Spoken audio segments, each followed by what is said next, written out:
Hey, okay, we're live. Blah, blah, blah, blah. Good, good, good, good. First off, I want to say I am sorry. I deleted the videos from yesterday. I was excited about coming back, and I was nervous, you know, trying to get things set up. You know, I'm a Virgo, wanted everything to be perfect for my first time back. And I just, I don't know what happened. I just kind of fell apart yesterday. I was real high anxieties. Oh man, I should have known feeling that way and high anxieties. You shouldn't do a reading when you got high anxieties and you're nervous and you want to do good and you want, to help people and you want to, get it going. And, so I kind of, let my nerves get the better of me, if you know what I mean. So, I want to really, really apologize to you all for that, because I really feel bad, that I kind of let you down. And I didn't mean to. I really, honestly, sincerely, I did not mean to. And I thought about it over the night, and I was just like so disappointed in myself. And I said, "Dang, you need to apologize. You just screwed it all up." Which, we all screw ups. And, my Virgo energy was kicking in, like, wanted to be right and good and perfect. And I had to, say and stop it, knowing that things aren't perfect. We all make mistakes. And even this morning, you know, I was wondering, why isn't this thing working? And it was me again, not paying attention.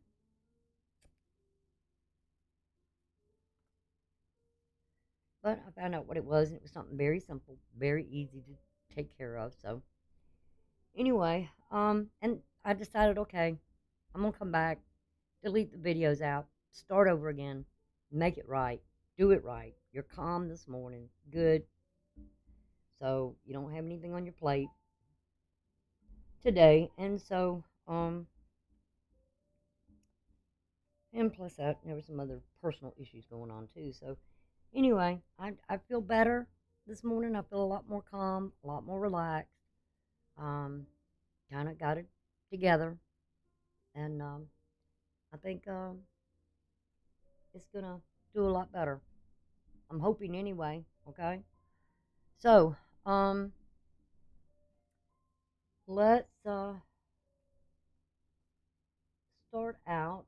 I'm going to do the astrology a little bit different. I'm going to combine it all, and I'll just timestamp it.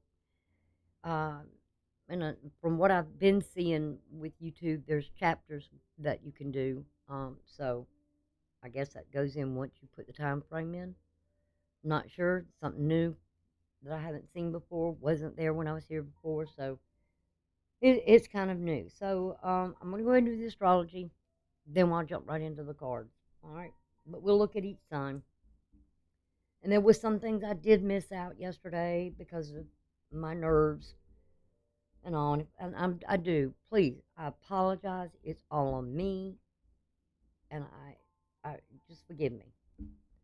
So let's go over to the chart, and we will start um, with Aries here. Again, I didn't get the chance to clean that up. That is Virgo on that Venus going into Virgo. Yesterday at 8:08 last night, and it might have been where it kind of I found some peace because Mercury was in my house, my first house, and I am ruled by Mercury, Virgo, and I guess that's where the energies were just I was just um real nervous, real tense.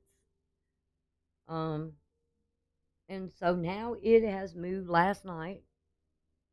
Kind of feel calm and at peace today because now it has moved into Libra. So,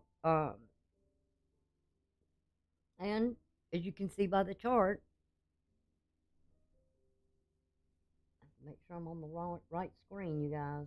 Um, you can see Libra's here. I mean, Virgo's here. Lord have mercy. Mercury is here at 0 degrees in Libra. So this should bring some peace to the mind. Unlike mine yesterday was, I kept telling y'all my mind's racing like 90 miles an hour, and it's like my body just can't seem to keep up with it. My mouth, my thoughts, just everywhere. And so, yeah, now I'm calmed down. Went in there last night, feel a little together. All right. So, but for you, Aries, this is dealing with your seventh house. So, um, in the sixth house, it was all about service, being of service, being of service. You wanted to help everyone. You wanted to do this. You wanted to do that. Well, sometimes we can't always be of service to others. We got to service ourselves and take care of ourselves. And I should have known that yesterday. And the first house is about yourself, your own personality, new beginnings. We start the new year, when it comes into the spring, after the spring solstice, we start a new year in the spring. So it's a time of, with you, is something here, a new beginning, maybe, and what is in your house is definitely dealing with the North Node and Chiron. There's something that you need to take care of yourself. Now, with this little bit being said here, Chiron is about health.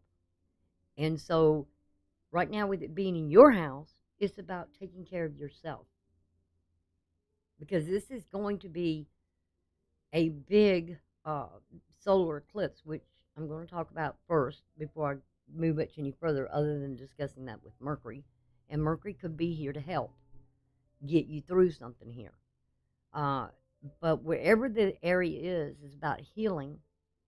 For you, it is about the self for the future. So you need to work on yourself, your self-healing. Don't expect to get it from others or look to others. If I just want to say and make that clear about getting that renewal or that healing from another person. If you've been hurt in a relationship, we all need to learn this, that don't think because you just jump right back into a new relationship, it's going to heal everything. No, you've got to deal with those wounds from the past, whatever they may be. So it's time for you to take care of yourself. Don't look for others to heal those wounds. Unless you're talking to a therapist or working through issues. Close relations with people that you know and you trust with what you're going through, and maybe they've been there with you, supporting you all along. But this is about you maybe even communicating about things that need to be healed. If you're trying to heal things with another person, best way to heal things with them is to just say, I forgive you if you've been hurt, or forgive me for what I, have done or said or whatever, and then just let it go. Because that's good for you. If they're not going to let it go, that's on them. Because this is your seventh house, where there is going to be this energy of Mars in the past. Now, let's discuss this eclipse. It's going to happen. Right now, the moon has just moved. Oh, by the way, the moon has just now moved into Cancer as well. It's out of Gemini. So there's no, see, that was the thing yesterday. I should have picked up on it right away, seeing that moon sitting in Gemini and Mercury being over there in Virgo, what it was doing to me. And I told y'all, every time Mercury is in Virgo, it's going to affect me. In some cases, it doesn't do anything. But this was a really um, strong Mercury transit through Virgo, and also the retrograde, and then going back transit again, and now it's finally out of my house. Hey, good morning, Leather. How you doing? Good to see you. Oh, you got that Betty Boots line still up there. Bless your heart. So we're going to talk about this lunar eclipse because solar eclipse coming first on the 14th. Um, we'll, I'm going to discuss it after we get through what we're going through here. Before the lunar eclipse happens, I do want to talk about, let me change this one little thing here. With Venus, I'm going to jump over there at Venus, and Venus, all right, so we're going to let you see Venus. Now, you see here that Venus has moved into Virgo here, and that's going to be on the 8th. I know I got Scorpio up there. Please forgive me when I was typing this up. But it's going into Virgo, and it'll be at 0 degrees on the 8th. Oh, okay. Well, you better be careful about that.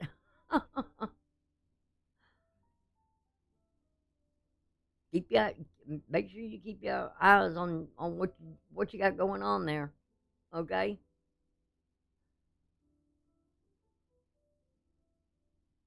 Alrighty, so let's go ahead and look, and you can see it's going to go through Virgo. Now, to tell you about this, Venus going through Virgo, before we get into this solar eclipse that's going to happen next, or we got a couple more things to discuss before I get into that.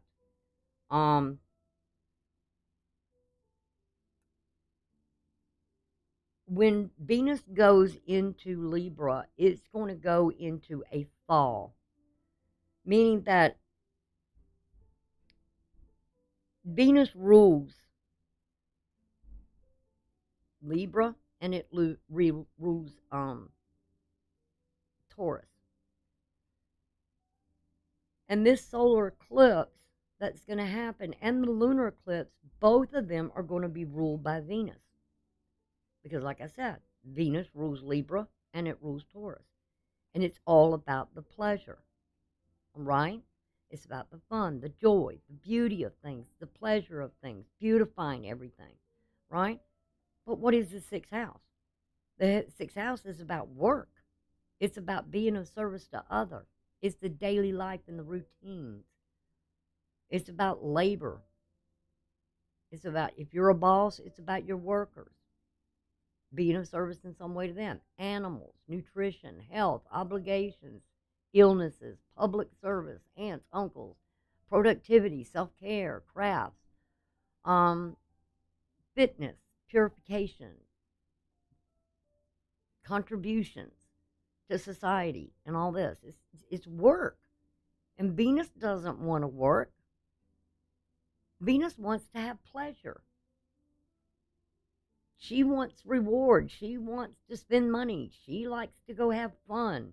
She wants to look good. She wants to pamper herself. She wants to be adorned in all beautiful things. Right?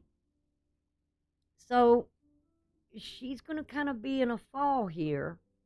And usually when a planet's in a fall, it feels dishonored. Like it's not getting the attention. It's not getting the recognition because of what it's doing. It's like, oh, with me, I want to have fun. I want to have pleasure. I want to have joy. I don't want to work. I don't want to do this. I don't want to do that. I want to just have fun. I I want to make beautiful things. I want to do beautiful things. And you can see with her, there is a sextile over to where Mars is, where it was conjunction with the South Node. And she just wants things like they were. She wants, all those things. She doesn't want to sacrifice for anything. She just wants the way things were, the past, where she was having fun and, and she was kind of ruling the universe and she was the big attention getter because why? Because she was the morning star and she was the nighttime star. Then she went behind the sun and she went through the depth and the hell. And then she came back out of it. And she's ready to start having fun again. She's the morning star. And she's going to be, what is the word? Oh, she's going to be ascending back to the nighttime star. She's going to go through this every time she goes through retrograde. Right before she goes through it, during that retrograde period of her. She's going to go through it. And so it'll happen to her again. But right now, she just wants things the way they were. And guess what? The past is called the past for a reason. Means what was. And now there may have to be, she's got to make sacrifices. Well, Venus don't like making sacrifices, right? She wants what she wants. She wants pleasure. She wants love. She wants joy. She wants to have beautiful things around her. She wants to adorn herself and look beautiful and attractive and look at me and all this.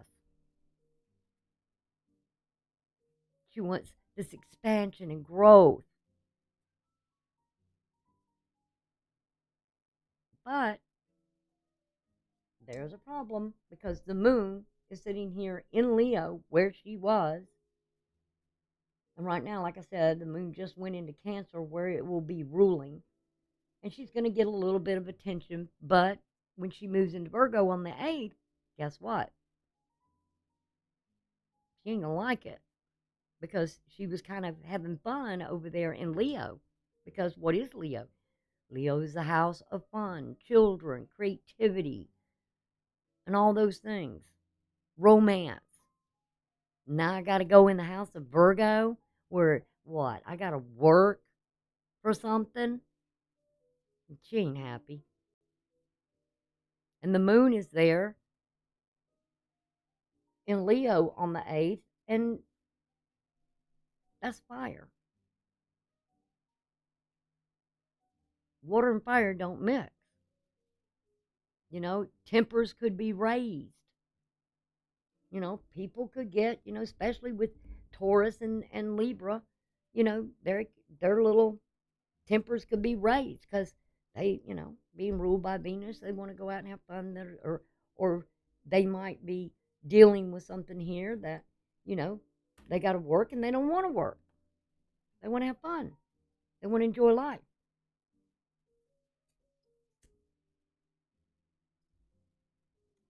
Now, I can't say so much about Taurus because Taurus is a creature of habit, whereas Libra just kind of goes wherever the wind goes. And Tauruses are a little more grounded. They know they have to have the money. They know maybe there might be for them a thing of good food, the good taste of things. How you when you're eating something, all of a sudden the flavors and in your mouth, and you taste things, and it's and you just want more of it. And that could be Venus, but there is right now is this square with the moon on the 8th. There will be that square with Jupiter. Taurus is not going to be satisfied about something here. Because number one, the moon, when it's over in Taurus, it's exalted. It's exaltation. You know, it's enjoying those things, those pleasures that are afforded. And right now, being the moon sitting over here in Leo, it's like, there could be some agitation here. Like, if say if somebody's needing your help or something like this, if you've got the time, you help, but it's you've got your own things to do too, and so there may be you may be needed a little bit more, Taurus, and it's like, how do I spread? I don't, spreading yourself too thin here in helping others, and you may get a little agitated with things. So just be, leery, or notice that, pay attention to that, um, that your temper doesn't flare, especially if you have a Leo ascending. Emotions could get very tense, or, romance could expand for you too as well. Because we do see the moon in that decant of this would be really really stronger for those Tauruses uh um that are born in that second decant. But then there's, for the rest, could be something where there's limitations, restrictions. You're kind of holding back. You're not really, going all out, because there's something here that, health wise, you know, is it really a healthy thing to do here, to overindulge in something, in habits? So we got to be careful with that. And I've got to warn that, we're going to talk about this later on, way when it happens and it gets close to it happening, uh, when Jupiter and Uranus come into conjunction with one another. We do have the sun, as a matter of fact, in an inconjunct. Now, this is what I'm talking about. I got to be careful when I say, things are conjunction, and not to throw that word in there, because this is often known as a quincunx, but some people call it inconjunct. So I've got to be careful to not confuse you and say, I guess maybe it's best I say quincunx instead of inconjunct, because it might confuse you. Like with the sun right here is coming into conjunction with the sun, and Mercury likes the sun. It's close to the sun. It gives it that energy, that enlightenment, growth, little seeds, ideals, thoughts come up. But there is that quincunx with Jupiter that's dealing with Venus, that, got to be service here, got to go to work, got to get this done, got to get that done. So it's going to be a little difficult when Venus goes into that sixth house, because, like I said, she's going to be the ruler of the solar eclipse and the lunar eclipse, both of them. And she's going to have an influence emotionally over here. So the next thing that's going to happen will be on the 10th. That's going to take place. And that is going to be dealing with Pluto.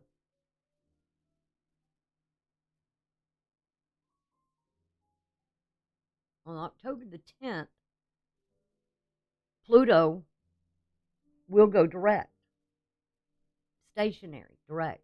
Now, Pluto is a slow-moving planet, so it's going to take it a while, because it's going to be moving back toward Aquarius now. But this starts things moving forward. And we've got to remember that Pluto is this transformation. It's all about transformation. It's about power, especially in Capricorn. Control. Whose authority, you could be, authorities clashing here. Um, we've seen that already going on in government here. So there's something, and look at the aspects here that's going on. There's a square from Pluto over to the North Node. There's squares to Mars and the South Node. The South Node and Mars being coming into conjunction. They're still, even as Mars pulls away from the South Node and heads in toward Scorpio, there is that energy of what it's taking with it. And now we'll talk about that when we get there. When we start talking about the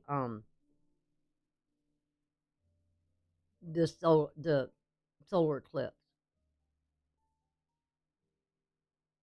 because it's going to have some impact here. Now, with Mars being in conjunct, and you can see the sun still in conjunct here, there's squares here. What are squares? Squares are either where something, and it always comes from these interpersonal, transpersonal planets. When it has to do with Pluto, it has to do with Neptune, it has to do with Uranus. It's like things, visualize, if you watched enough tarot, visualize those 8 of Wands coming out of the sky. You have absolutely no idea where this action is coming from. You weren't expecting it, and all of a sudden, boom, here it comes. Whether it's good, bad, whatever, but it's something that has to deal with something that comes in very quickly, very rapidly, unexpected. It doesn't come knocking on your door and says, hey, I'm here,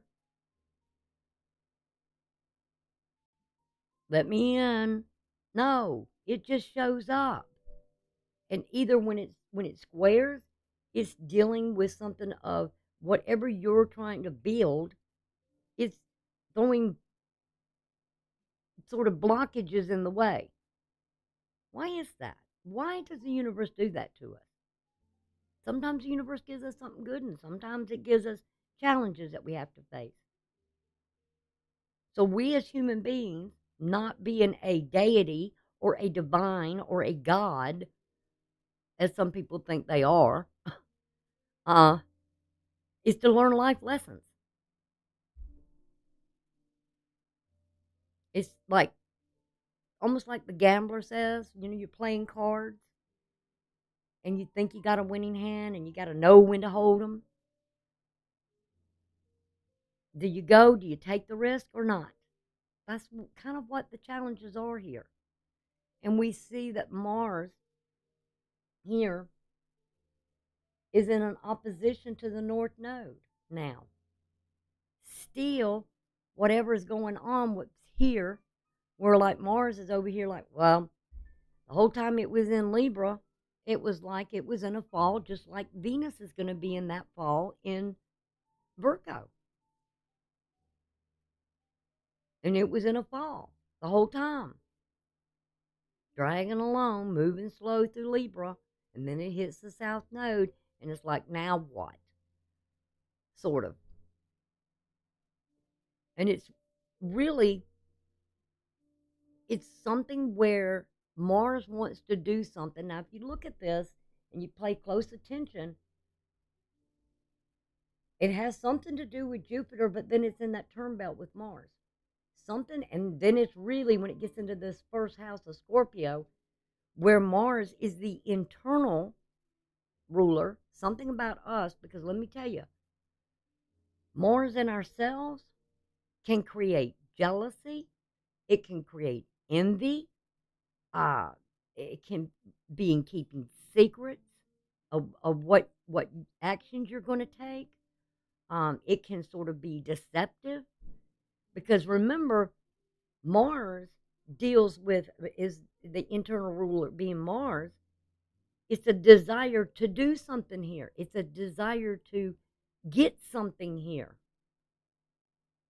in some way. So this is going to take part in whatever it is that we desire, that we want, but also it has to do with Pluto, because Pluto is that outside planet, that one of those transpersonal planets that says, you want that? You want that? Then you got to sacrifice something else. You got to change something about you or something here in your plan. It's going to challenge you.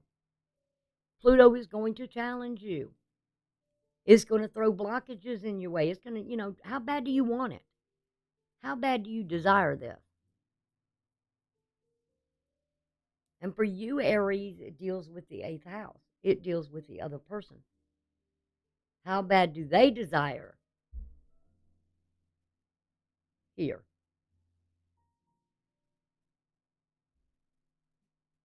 Remember, fire and water. There could be some jealousy on the other side over there. It's going to be a little different for each sign here, but it's just going to be in a different house. That's basically, a different sign. And that sign's going to be in a different house.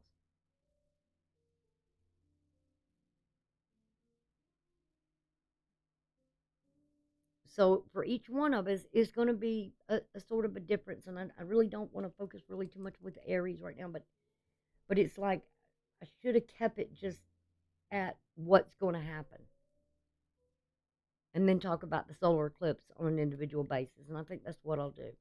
So I'm not going to focus with Aries about the 7th house for Aries or this or that, but just what's going on in the astrology in itself. See, I'm feeling that anxiety feeling like I felt yesterday, and I'm having to say, okay, slow down, back up, calm down because of Mercury, and relax and just go with the flow. Because you can see it happening with me in literally live, what it's doing to me. And if it's doing this to me, it can be doing it to others, especially in whatever house Mercury rules for you. Like I said, it's going to be different for everybody. But there is that with Mars challenging something over here with the North Node, because why it was with the South Node, it was something in the personality of the other individual. Because keep this in mind, it's all about, that's why there's so many people saying this has to do with relationships and partnerships, businesships, associates, clients, all these kind of things that you're dealing with. That on the other side, there's some change over here that's taking place, because the South Node being the karma from the past, and it's also the North Node being the head of the dragon or the head of the snake that swallows up stuff as it comes in. And with the South Node, it's about shedding the skin, shedding something, sacrificing something. And Venus, when she went through her retrograde, there was something there. All that time while she was in the retrograde in Leo, she was, falling out of the heavens. And she went down into hell, the depths of hell. She met with her sister, you know, who wanted something from her. You want to come out of hell? Okay, sis, you got to give me something. What are you going to give me for you to go back up and become that star again in the sky? So Venus knows she has to sacrifice something here. So what is the sacrifice going to be? But that Mars and Pluto that's ruling Scorpio, when those go in there, we're seeing where there's restrictions here to some degree, that something, this is coming to a pass here because it's going to be going stationary soon too. And that will be in November. So whatever going on here where we've been going backwards, Saturn got to 7 degrees and then it started going backwards at 0 degrees where it first came into Pisces. So something from the time it entered Pisces and got to 7 degrees, this could have been something of authority, something about time, something about the law, that now it's going back as retrograde from that point of time.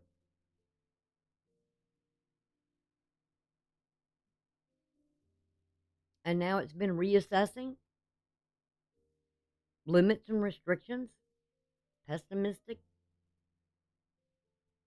not really feeling too great about things. We're going to have water. So these are going to have some inputs here with these two when Mars gets over here. Mars is like keeping secrets. Mars is like, we know Scorpio's like going down into the depths of the ocean in the darkness. And I kind of call that the sort of unconsciousness where we're drugged to the bottom. And where Pisces is kind of like the undertow. It just, you get in a wave and you get caught up in these waves that come in and it just keeps spinning you around like a washing machine. You're not quite going, you go to the bottom, but you come back up and then you hit the top and then you go back down, you hit another wave, and it's just a tumbling. If you ever been in the ocean and you got hit by a wave, you know what I mean. It distorts your whole sense of what's up and down. And that's where Neptune comes in, and it's confusion. What's up, what's down? Where am I? You're everything's kind of distorted.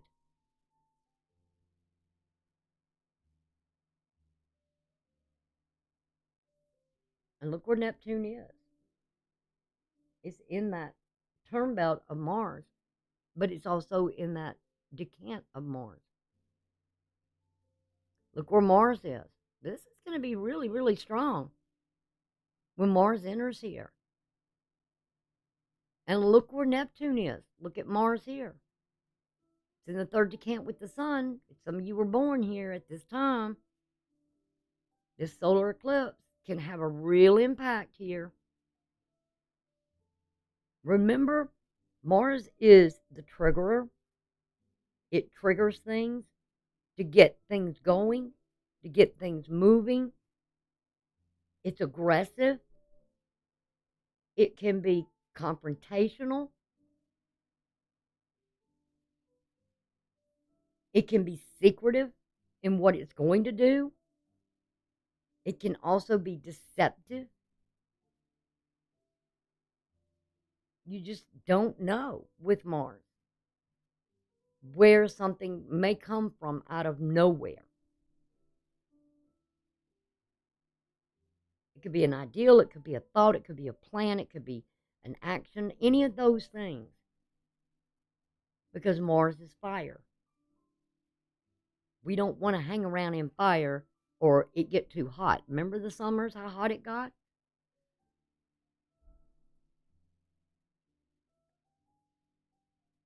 But it's going to be in water. But it is the co-ruler there. Because why? It goes down into that depth of darkness. If you think about it in this sort of sense of the way, what rules Scorpio, or what are those universal things that rule Scorpio? Is death, transformation, death and rebirth, but then also judgment, where we're judged. And remember, I said something yesterday in one of the videos that when that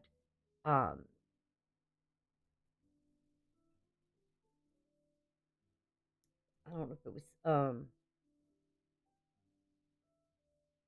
last month. Yeah, it was last month. It was that full moon in Aries. And now we're having the full moon in Libra, but it's the solar. So it was something about the self where I felt coming in the future, and that moon and the sun being at 6 degrees in opposition. Moon, remember the moon was in Aries, and the sun opposite of that last month.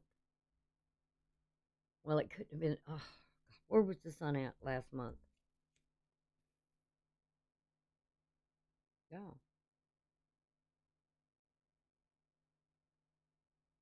Why am I feeling so? This has never happened to me, y'all. Yeah, the sun was in Libra, and the sun was in a fall, but it was at 6 degrees because it began at the end of the month on the 29th. All right, I'm kind of getting my time here straightened out. So it was at 6 degrees. It had just entered Libra, got to 6 degrees. The moon came in Aries at 6 degrees. It was just entering, and boom, opposition, right? And I noticed that the degrees on those were 6 and 6, but both the minutes in was at 0. So it was like a reset here. There was something here with the balance of scales, or in the universe, balance had to be made. It's that what's put on the scale has to be equal and even.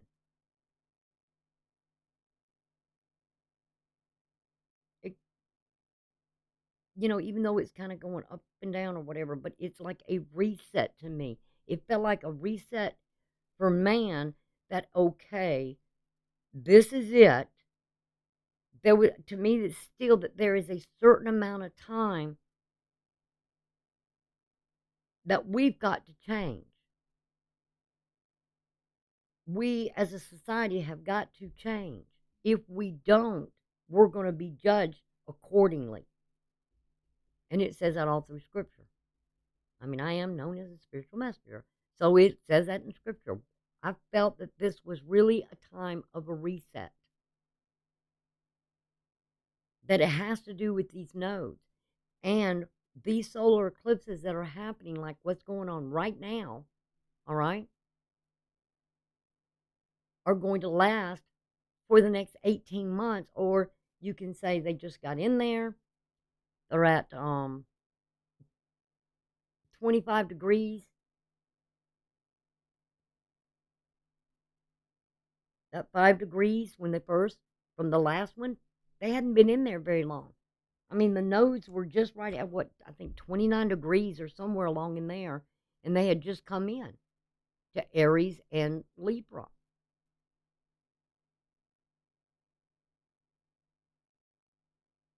Right at around 29 degrees.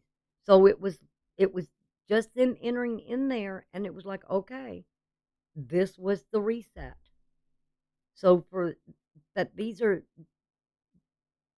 new now solar eclipse, lunar eclipses, we're going to feel the effects of them and what they change over the next 18 months. And remember, we still got one in April. We still got, next year. This may be the beginning of the first 6 months. Remember, 18 months, all right? And then what happens in April will last for a whole year. So what's going on now is going to affect from this time in October, whatever was done in the past, up to April. And I know I've been already, feeling the effects of it, knowing it's coming and what it's doing to me. And I'm sure some of y'all are feeling this sort of really strange electrical current or some feeling of something. But you got to remember, too, that the sun has been going through its time of the 11 years of its cycle one way and is coming for over the next 4 years or so, 3.5 years maybe now, 4 years, that is going to be going to, it hits its peak. But the solar activity on the sun is going to get more and more intense. And we're going to feel that energy as there's going to be those solar flares coming off. And we're going to feel this charge that's taking place. This increase of things.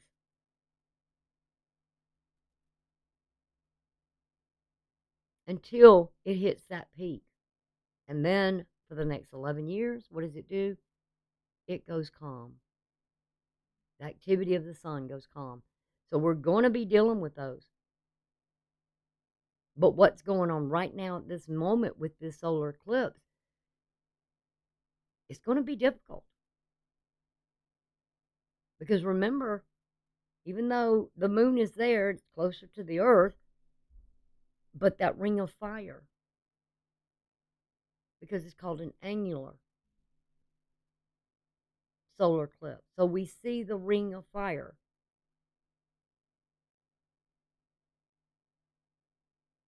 And I kept saying in the other videos, I couldn't help it. But it's like, I just cannot stop thinking about every time I think of that song with Johnny Cash, The Ring of Fire. It's a black pit. There's a darkness there. And you're surrounded with fire. And it's like, where do you go? Where do you go? Some people, I feel like I said yesterday in one of the videos that I said, I felt like some people were coming out of that. They're being pulled out of it, where they've been in this dark black pit. And I know ever since I started out on YouTube, which has been probably 4 years now, 5 years, I've been saying that, something's coming, something big is coming. And everybody's like, why, and I heard people always talking about how bad things were in their life right now. And believe you me, I know, because it was bad in my life too. So I felt for a lot of people, knowing what they were going through. I was feeling it because of what I was going through too. You couldn't help but have that camaraderie come. Okay, Mercury. You know what I'm trying to say here. With those people, and share it. That we all knew we were going through something and just wondering when was it going to end. And I always said that would be, I saw it where it was ending for some, which made me feel good to see it ending for them, knowing that it would come for me too. My time would come, just like theirs. But we're still dealing with things. Now, right now, we also have Neptune, as you can see right here, in a quincunx with that South Node still conjunction with Mars.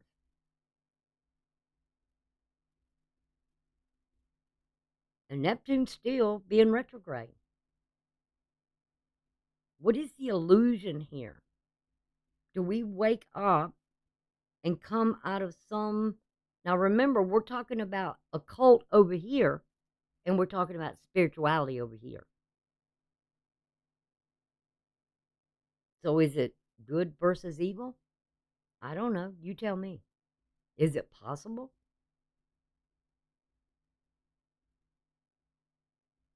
Is there a limit that's going to be put? I don't know. I don't know what the divine's plan is. He doesn't ask me. And he shouldn't. It's his plan. All we got to do is keep having faith and belief And that's what Pisces is about. Belief in something you cannot see, you cannot touch, you cannot communicate. Well, you can communicate, but if you listen and if you're walking in the right path, you will get the messages back through spirit. You sure will. But you've got to have faith, and you've got to walk in that path. Because look at what Neptune is. It's like bringing these planets, these interpersonal planets of Uranus to Neptune, feeding this energy from there, Pluto to Neptune, feeding its energy in there. And they're all three kind of connecting in some way that says we have to be open, because that's what a sextile does. It says we have to activate the spirit within us. We have to activate the faith within us and just believe. Now, with that quincunx there, some people aren't going to believe. They're just not. We already know that. There's people in this world that don't believe. They're atheists. And then there's those that's just confused. They're wandering. They're getting the wrong message through their spiritual leaders or whatever. They're being misled, misguided. They're like lost sheep. Because there are ministers out there who are telling people wrong. And I've always said religion is a business. It's a business.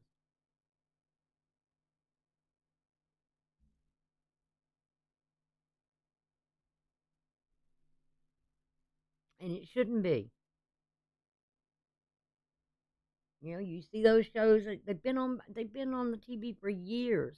You know, you'll have those ministers and, oh, you know, you want your prayers in, you know, you got to send us $1,500. Let me tell you, Lord don't work that way. Does not work that way. The only thing that the divine expects from you is to pay your tithes. And that's based on what you earn.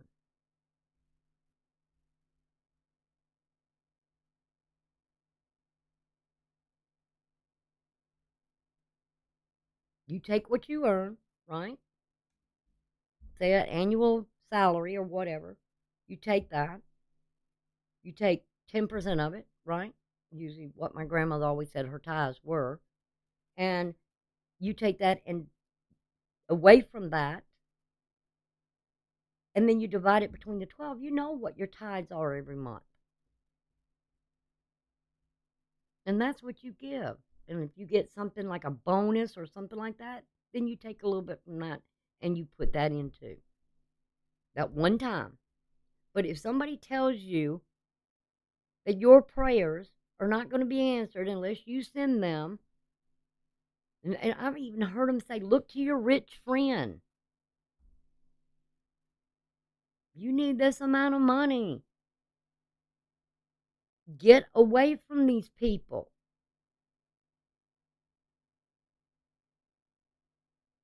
Because we've all been told there will be false prophets.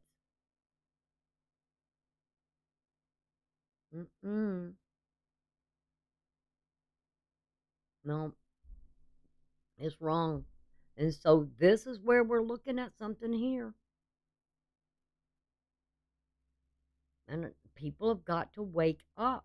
And I really feel like that full moon that happened at the end of September on the 29th at 6 degrees, 0 minutes in, was like a reset.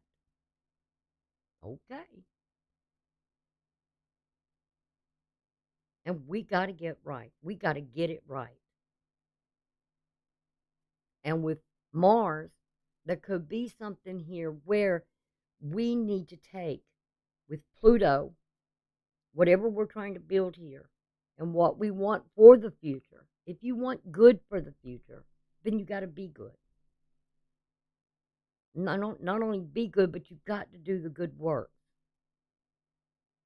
And remember, there was also the thing when people will tell you, some people will say to you, well, you only get to that higher elevation, or you only get to this place where, I don't want to insult anybody or make anybody feel bad that's not of faith, but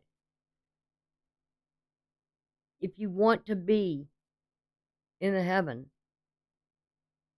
some people's not going to believe that, but I believe there is.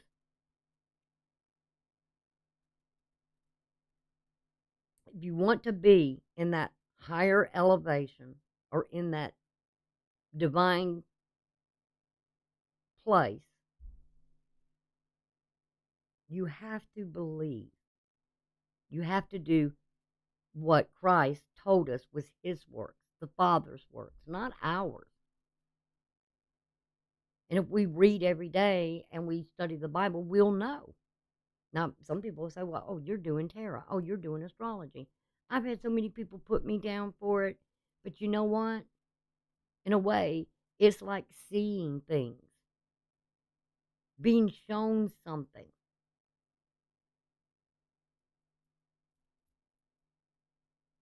Following a path of knowing that, hey, this planet's in a fall. It's having difficulties. We're struggling. You want to know when things are tough? That it may be difficult for you in this area of your life? And right now, we've all been going through things of partnerships. I mean, I'm just coming out of a 7-year thing.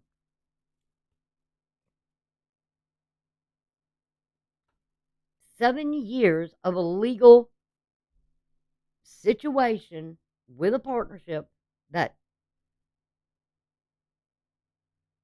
what my ideal and what theirs or whatever this wasn't what I thought it was or that it would be.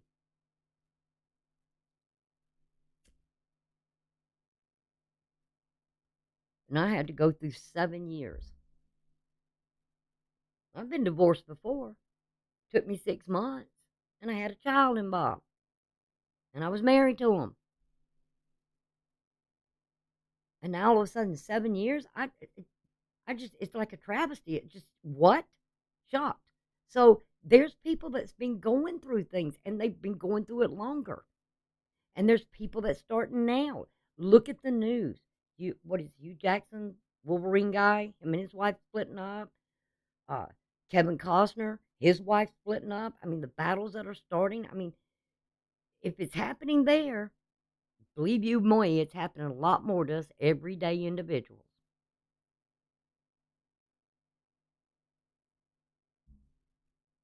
And I heard everyone during the last 5 years or so that's been going through this with relationships keep saying, when is it going to get better? When is it going to get better? Are they going to come back? I don't know. Don't know. And some of them, you may not want them to come back, period. But we do have here also with Venus to Saturn, the moon to Saturn, this energy combined between the two.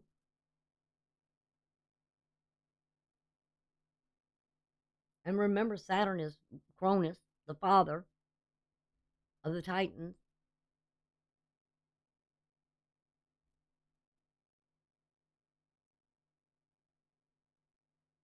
There's an opposition here to them, to what Saturn being retrograde is at one, kind of like crying out for something here. It's not fair. Venus is like, it's not fair. I don't want to work. It's almost like the daughter crying to the father, I don't want to work. I just want to look, nice and pretty and get the attention and have fun and joy and pleasure. And the father telling the daughter, well, you don't get anything if you don't work for it. There's limits to what in time. And right now with Saturn, it's almost going to that 0 degrees. And in November, I believe it's November the 4th, just as Pluto, well,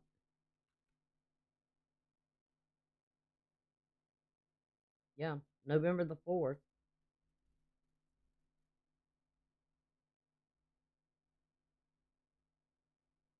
same day Mercury moved into Libra, that November the 4th is going to go direct. It's going to go stationary and begin to go direct.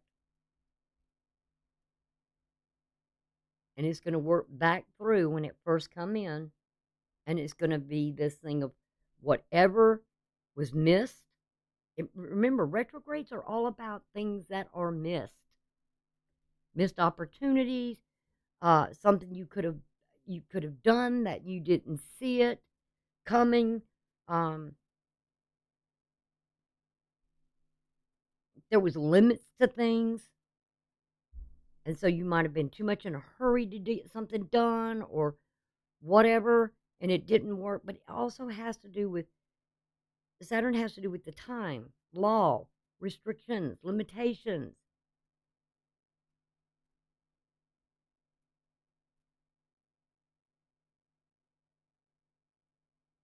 And we're reviewing all that.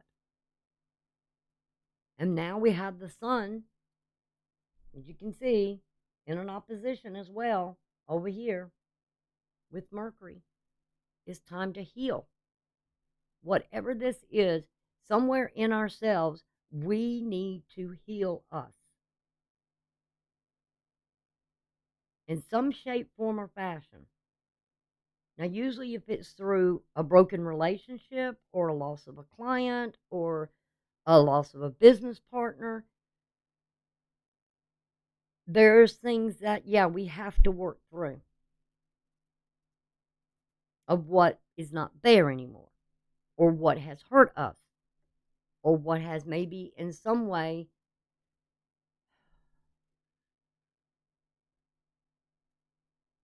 been damaging.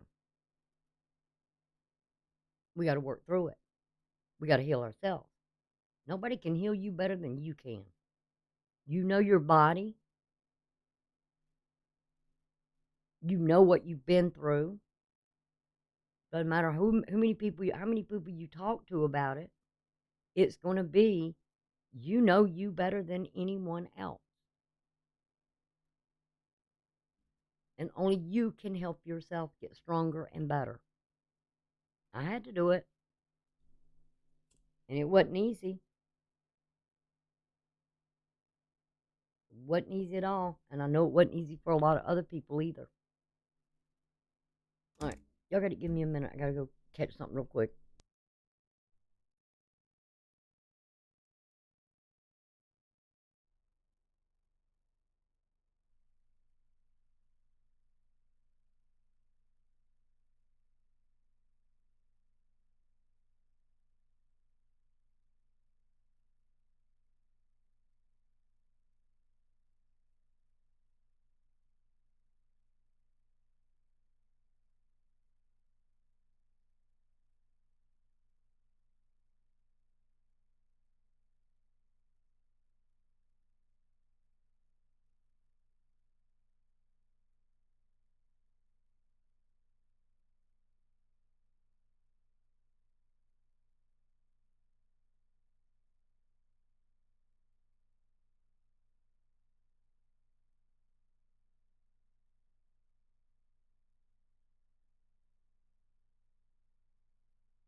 Okay.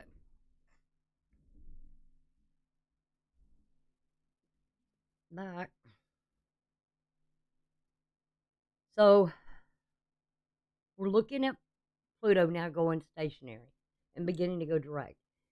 And when it goes, it's going to go into that 11th house, which deals with society, our groups that we're in, places where we congregate, associates. And it's going to be dealing with society. Society's going to have to change. We all know that. I'm sure there's a lot of people that would agree that this has got to change. Can't go on like this anymore. The next thing is we got Mars moves into, this one's it, yep. We have Mars.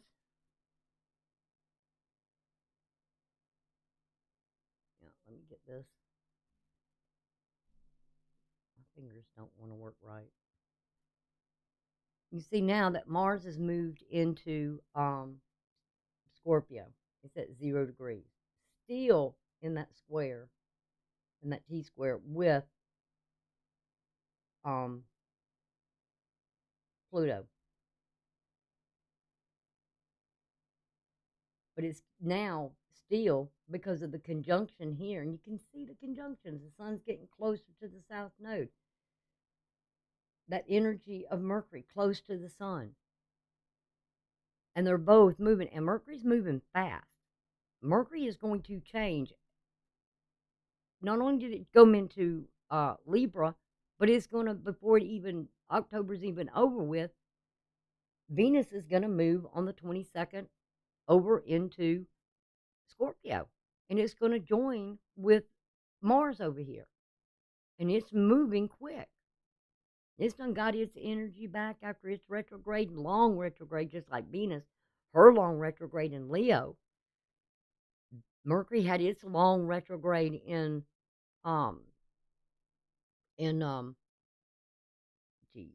in Virgo, and it's ready to get moving now. It's done did whatever it's gonna do, and it's like, okay, I gotta go. You gotta get this going. And that quincunx is still with Neptune to the south node. So it's almost like we're still in this, and you can see now Saturn is at 0 degrees, right where it entered into Mars and Saturn, both of them. Now, when those two come together, whew, it's like Venus and Jupiter come together. When those two come together, Venus and Jupiter, it's, what do they call it? I can't get the word out. Like, but when Mars, it's like it's so beneficial, it's so strong and so powerful. And so is Mars when it gets with, it's like the warrior goes to the general. Saturn being the all-star, 4-star general, okay? And Mars is the one underneath, just underneath that, of that general. It's the warrior.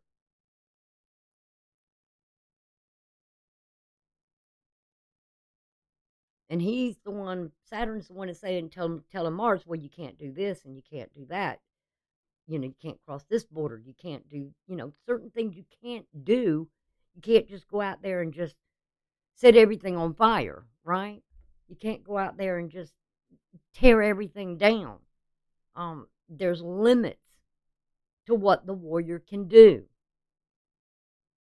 which really ticks the warrior off because Mars wants to get what it wants. But when these two come together, they sort of form a battle plan of what's going to happen.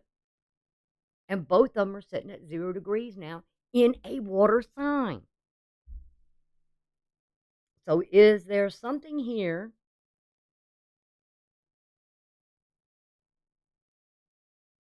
where, looking at Mars, where it's sitting at 0 degrees in Scorpio, which is taking us to that bottom depth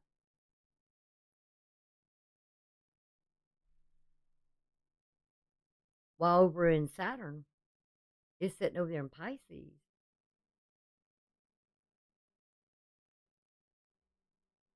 getting tossed around in that current of spinning, just waiting for Mars to come to it.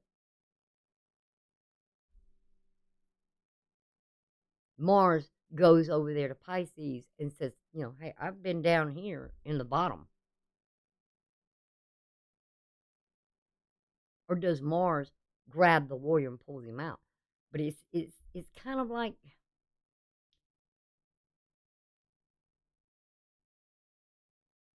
it's all with water. It's emotions being stirred between what, the depths of darkness, to what, do we believe it, what our beliefs are.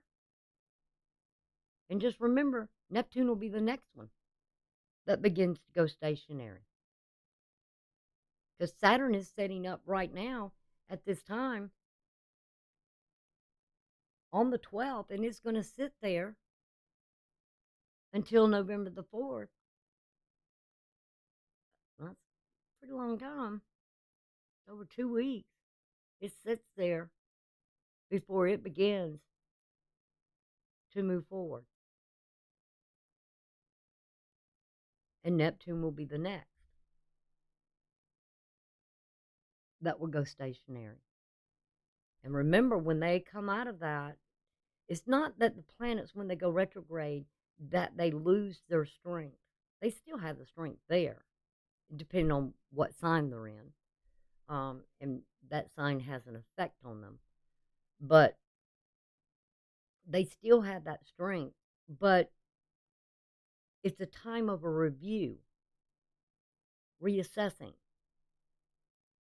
going over things, rehashing things. What's missing here? What was wrong?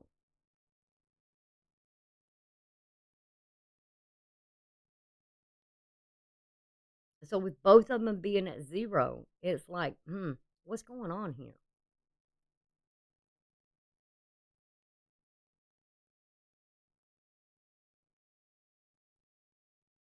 And like I said, it's the energy from Pluto being fed into Neptune, energy from Uranus being fed into Neptune. How much confusion can the powers that are that be create so much havoc, which is what Uranus does. It's rebellion. It's radical change. It just comes from nowhere. There's something with the beings of these two, of transformation, desolation, destruction, that's creating so much with Uranus combined, pushing all of that into Neptune, that it's like putting up such a wall of fog and gas. I mean, it's almost like being gaslighted in some way, till we don't really know what it is we're feeling, because we can't see something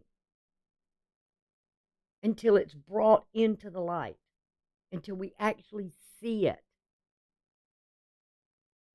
And I find it really strange, if you look at the sextiles over here, it's like this energy going from both Uranus, from Uranus and Pluto, that's feeding into Neptune. But there's also the sextiles that are coming from Mars,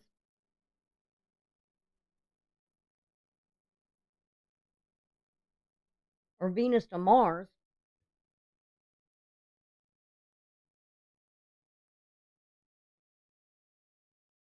And Venus is almost the reversal. You know what I'm saying? It's like Pluto and Uranus feeding energy into Neptune, but it's Venus calling out to Mars, and also Venus calling out to Vesta, and Vesta is known to be associated or rulership with Libra, keeping the home fires going. And one's in earth and one is in water.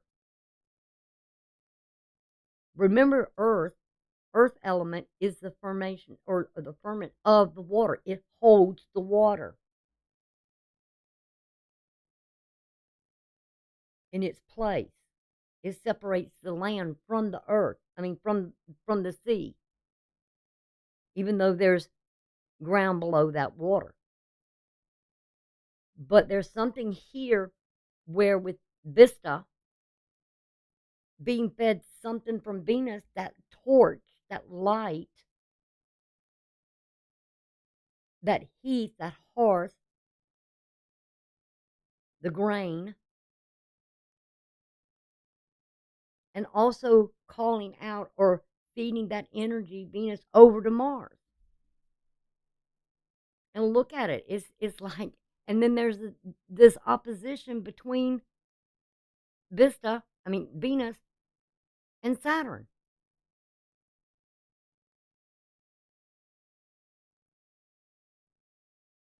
Opposing Saturn. It's almost like the feminine energy calling out the warrior, don't go to war. Don't do it.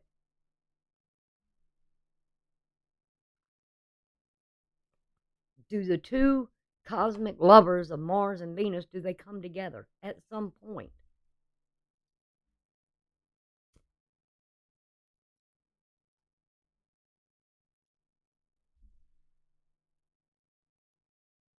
It's going to be really interesting. I mean, I have my own philosophies about it when I think about it, and it's something here about the future. And Chiron, with being associated with Virgo as the healer. Virgos are always known as the natural healer, where we could heal ourselves, a part of our life. Everybody, if you've got Virgo in your chart, there's somewhere in your chart in that area of your life that you're able to heal.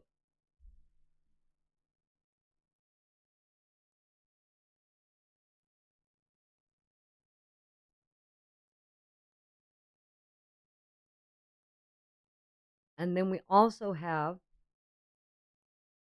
Mercury in this quincunx with Jupiter. What is the block of communication here?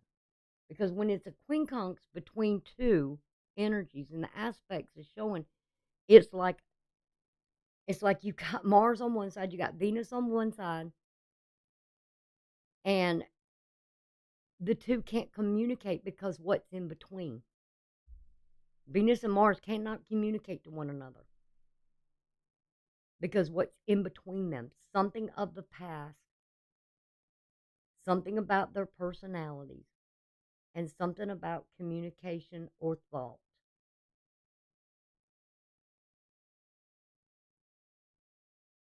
And how they speak to one another.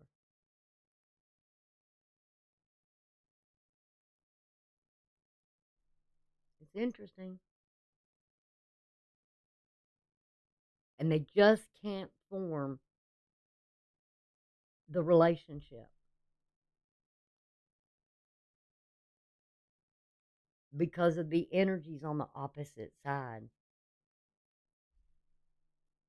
I mean, it's almost like we're in a point of we have been divided so much in so many ways by leaders and I'll even say religious leaders, government, political leaders. Uh, it's almost like, why are we supposed to hate so much? I mean, it's a division of man and woman. Um, you know, uh, especially I kind of laughed at a thing when one of the Supreme Court judges, when she was asked what a woman was, and she's a woman and she can't even answer that question. I mean, how stupid do you have to be? And we also have the quincunx coming off that south node to Pluto. or Neptune, or from Neptune over to Pluto. It's like the energies. It's like the energies of what's going here with Mercury coming out over here to Jupiter. Neptune is feeding energy over here about something about the past, still wanting to keep us in this confusion of not being able to see something, or the gases, like it's almost like being gassed. I don't want to say gaslight, but it's like being just fed this illusion. You know, it's almost like if you walked into a room where there was all these people in there smoking, you couldn't even see the other side of the room. And that's kind of like with Neptune.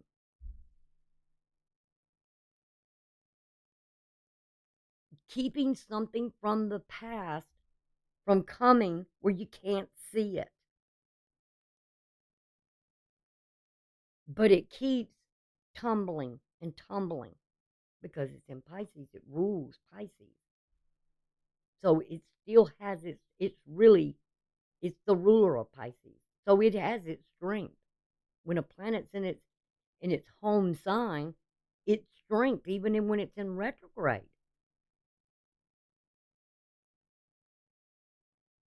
And it can be influenced in some way by when another planet comes to it. But this, with this solar eclipse that's going to happen on that date, which I'll move to it in a minute, because that will be the next thing. Now that Mars is in Scorpio, the 14th will be when we have this solar eclipse ruled by Venus.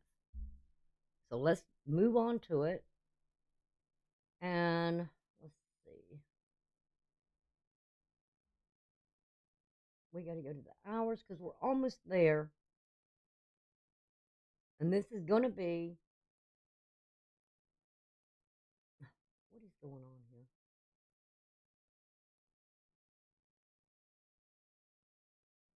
All right, let's go to the day first. Let's move it a day ahead.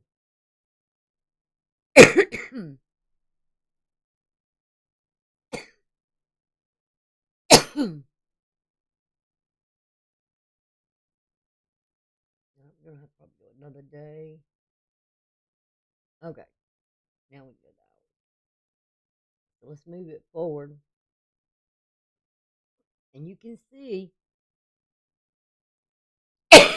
excuse me.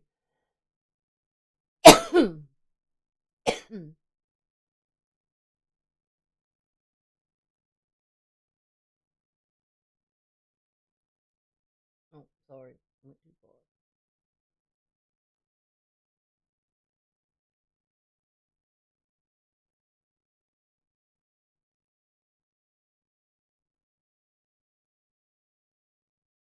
My computer's wanting to slow down. I probably got to clean some of the garbage out of it. You can see that the sun and the moon, now, this is when the solar happens. All right? That solar eclipse happens in Libra. And you can see they're at 21 degrees. And I find this so interesting because what I know with biblical coding, 7 is the number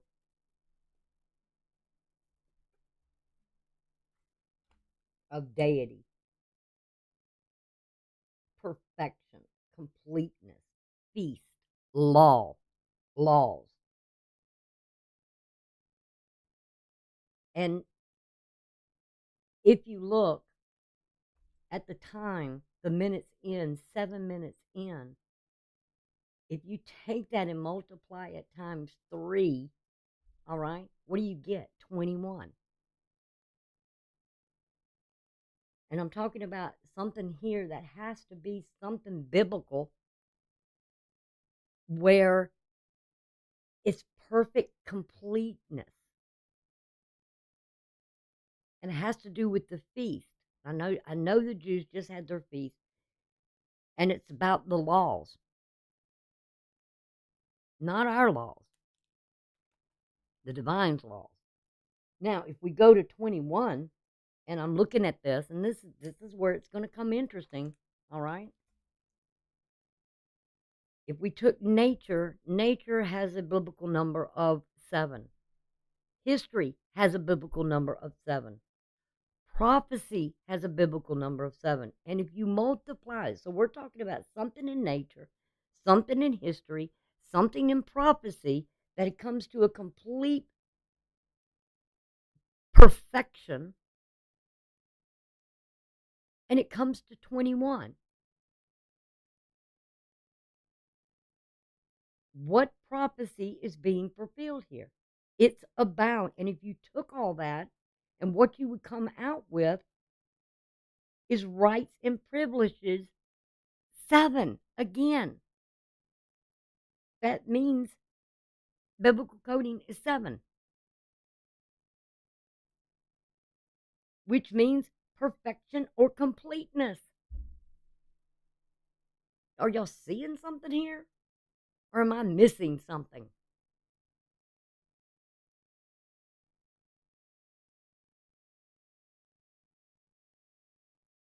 And Chiron, the energy from the sun in opposition with Chiron here. And then you're looking at the moon also in opposition with Chiron, which talks about healing, victory. 17 is a number of victory. It's good. As the Lord says in the beginning, whatever he created, he looked at it all and he said, it is good. So there's something here about healing and about victory and it being good. Something in nature, something in history, and something in prophecy about rights and privileges. They all come together. Do you get it now? Something here, it all comes together. That it's almost like it's finished. Whatever it's supposed to be is finished. It is coming to pass.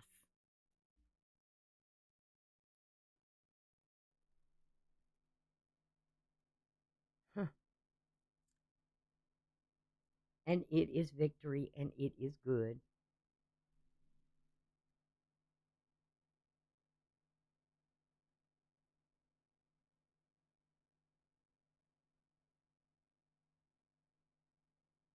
Mm. And I see the sextiles that's there. And sextiles, like I said, these are where it's opportunities. Okay? It is opportunities for productivity and success. I just gave you Chiron about being victory, having victory, but it's in an opposition.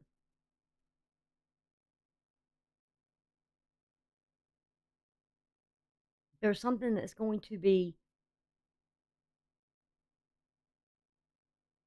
that personally I feel like that's going to come out in this burning ring of fire with this solar eclipse. And Venus is about love and joy and pleasure, and but we have to be servants as well, and we have to love what we do, and we have to take pleasure in the work that we do.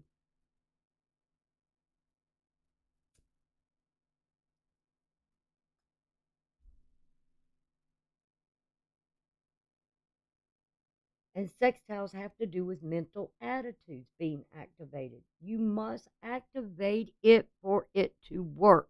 And where is Venus sitting at? Venus is sitting in the house where being of service and works that are done.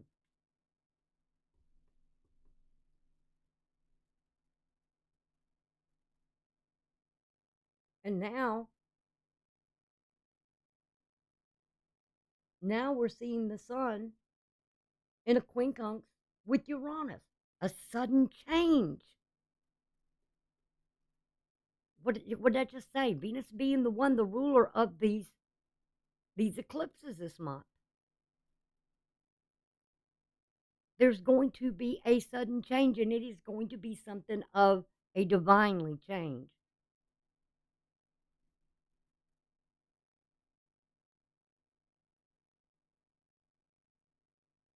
And Neptune to the past. Past prophecy has been fulfilled. What it is, I don't know. I don't know. Hey, girl.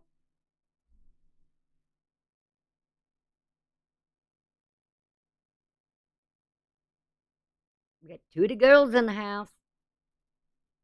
But I'm telling you, I've always been used to numbers, and I love numbers. And I got to tell you something here. You think about it. You see Saturn here at 0, and you see Mars over here now at 1 degree. It's still sitting there. It's not going to move forward until November the 4th. It's waiting. What is it waiting for? Is it waiting for Mars to get closer and closer? Or for Mercury to come in and give this message?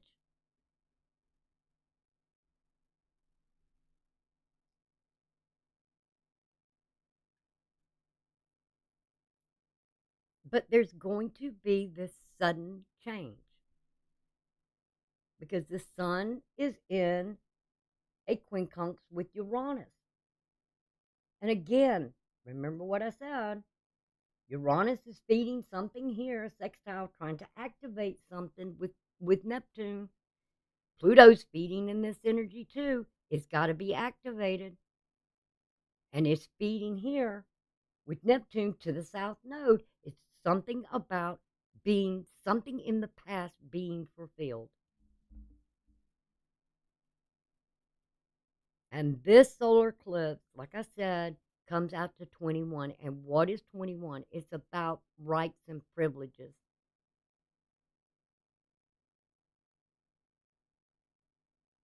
But I was going to say something here about with this being 0, all right? When a planet moves into a sign, it starts out at 0, right? And it moves all the way to 29. Remember, in the beginning of time, because I don't believe in the Big Bang Theory, when the beginning of time, 0 is what? What is it? It's nothing. Nothingness. It's just 0. It's only when that planet begins to move. So it goes from 0 to 29. It doesn't go from 1 to 30. It goes from 0 to 29. What is 29? 29 is about the human head and a departure where mentally in the head something leaves.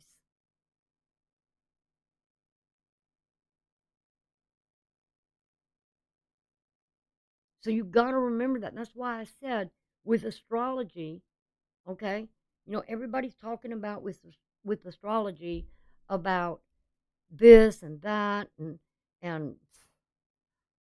but if we take it back to the roots of it and was what was taught that we weren't supposed to be taught. I admit to that. We weren't supposed to know. But when the fallen angels taught man things, astrology was one of them.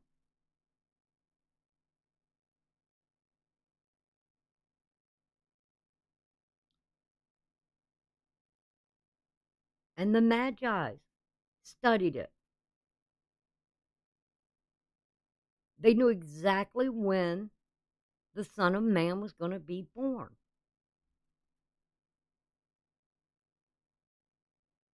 And there are some people or some theologians or theologists that believe that Daniel and some of the upper class of the Jewish community studied under the Magi.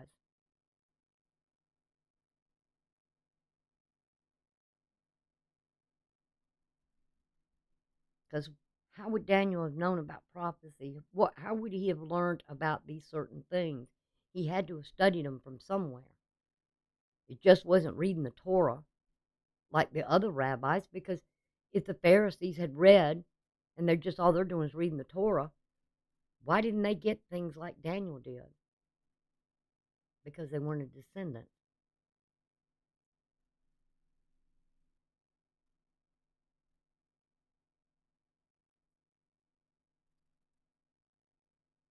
But that's what it is every time. So don't tell me that astrology is not connected spiritually.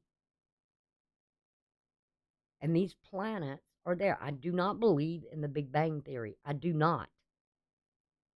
Because that little atom or whatever it was that suddenly all of a sudden exploded had to come from somewhere.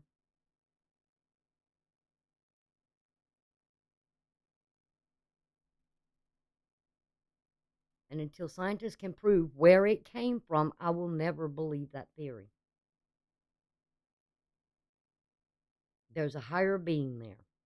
So we're looking now on the 14th, which my time would be 1:55. It's actually, with 13:55, but that would still be 1:55. That would be almost 5 minutes before 2, something in that hour. That now there is something of a new beginning, that is something that is taking place now that will be good. Not to say there's not going to be challenges, but something here about history, and you can ask the historians, because I guarantee a lot of them are going to be looking on this day and seeing something in history.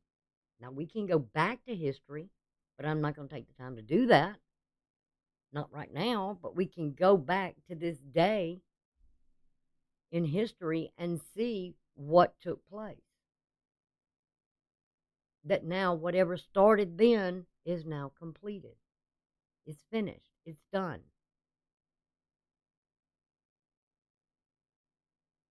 But it's still a challenge. And it's in a T-square.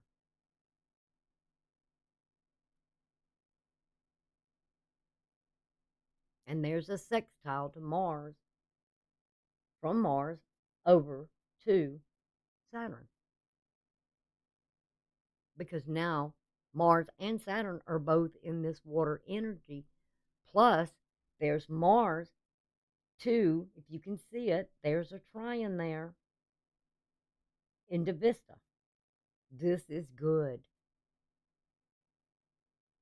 Vista being that heath, the heart, the home. 4 being of that of union. The gospel, good news, restoration, master time. Who's over time? Saturn. Factor, angels. That's what 4 represents. Of the 4th house. The number 6 here in Vista of man.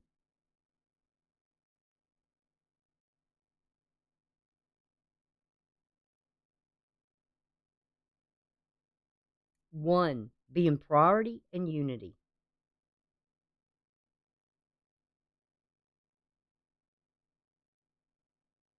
So there will be some good news.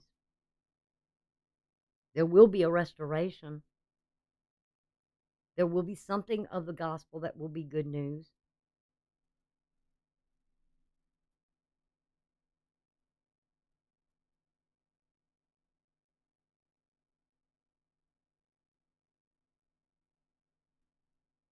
I don't know, y'all. I don't know. There could be something of a government change.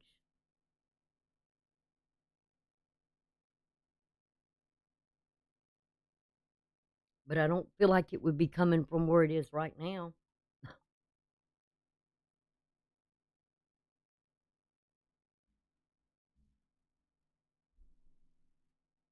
I feel like there's going to be a lot of government leaders that have not done right by their people. Because if you remember correctly, during the time of biblical times, kings, rulers were were brought in through their birth, but they were meant to be leaders because they did right by the people. Even as with Esther and the king that she married, she saved the Jews, but it was through the king that she was able to do something and becoming the queen. So there is something here in the gospel of good news. Cyrus that defeated Nebuchadnezzar, his grandson, took over Babylon because of not being good to the people. Anytime, and look at today's society. What do we have today in society where we have government officials and leaders that are doing so wrong by the people? I mean, we've got sex trafficking going on. We got drugs coming into the United States and really going all around the world. We've got leaders that are joining together to destroy people. It can't last. It won't last. Evil never stands for long. But it has to come about to be brought out into the light so it will stop.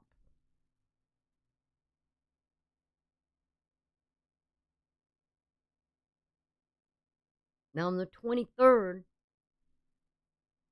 the sun, where is my thing? On the 23rd, which will be the, Mercury will be on the 22nd. So this will be after this solar eclipse. Now, Mercury could be the good news.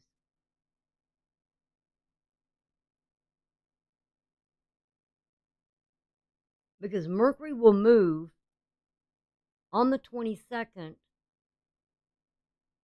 into Scorpio. Is it the bearer of good news coming? Look at what's there. I mean, if this ain't a pile up right here of conjunctions of energy, look at all that energy.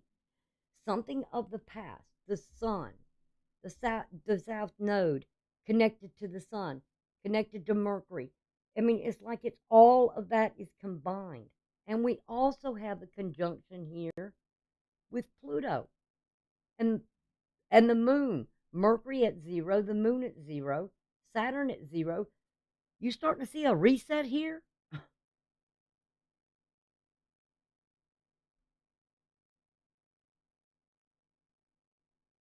And there's that double energy of the moon along with Pluto that's sending the sextile over to Neptune.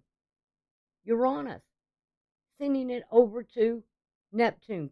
Steel that's putting out something here. This quincunx.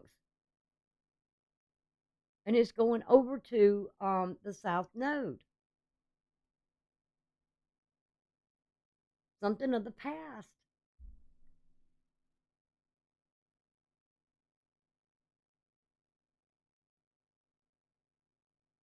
And look at the decant and the term belt that this is in. There's a connection here with something with Mars. And we see Saturn here, that the energy from all of this is feeding over to Saturn. Remember, master time factor? It's time. We're going to see something. There's something that's coming out here. something of all this and this energy right here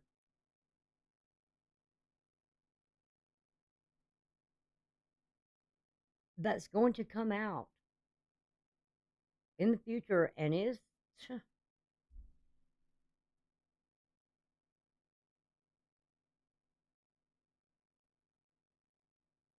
it's going to be incredible. I just feel incredible. We have also Jupiter here at 12 degrees, and we have Venus at 12 degrees. There, that's,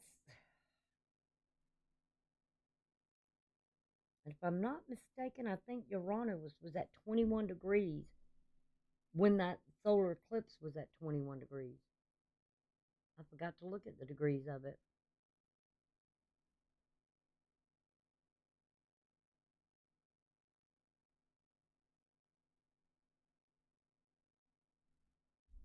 I believe it was.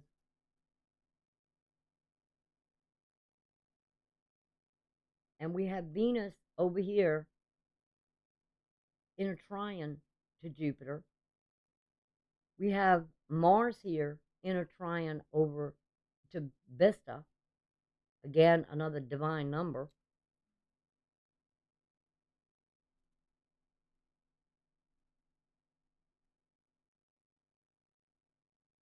And 12 is something about man's government. There's going to be something that's going to change here. Now, does Biden step down? I don't know.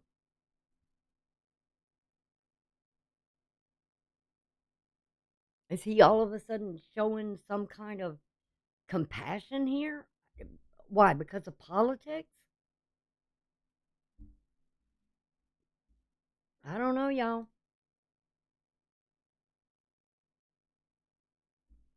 But I do know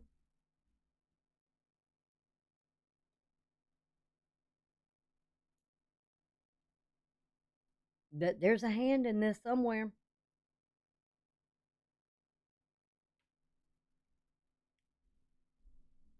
It's beyond our understanding to some degree.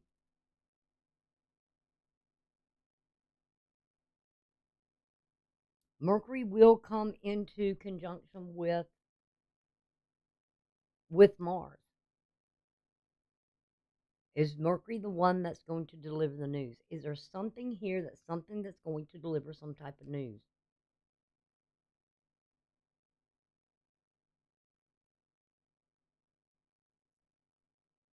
But it's been known to be good. I told you it was going to be good news coming. I don't know what, but it will be good.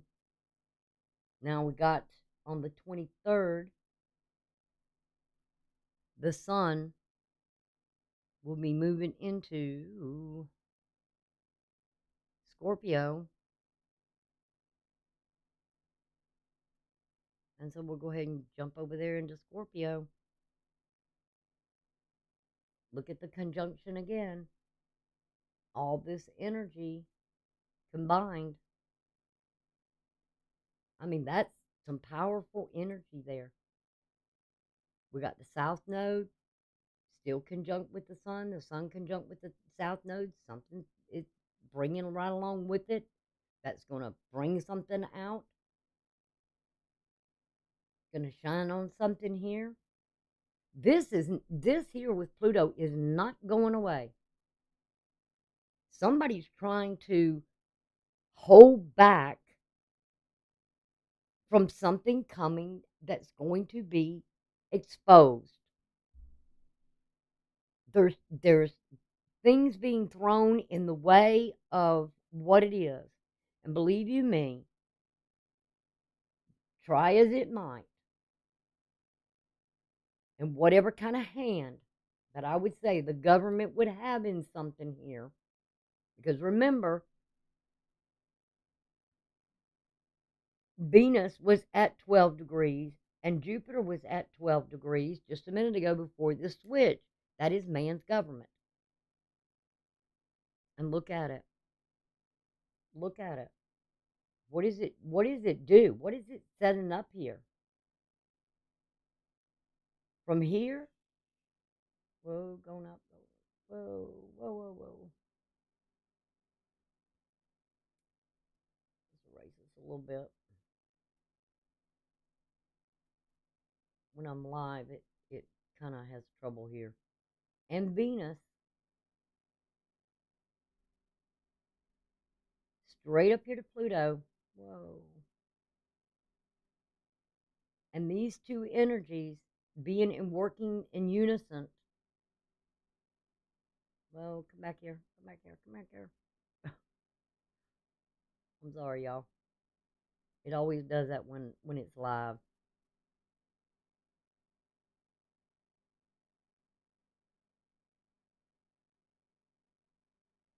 I have to move slower. You see that? It's a triangle. Something here, as above, so below.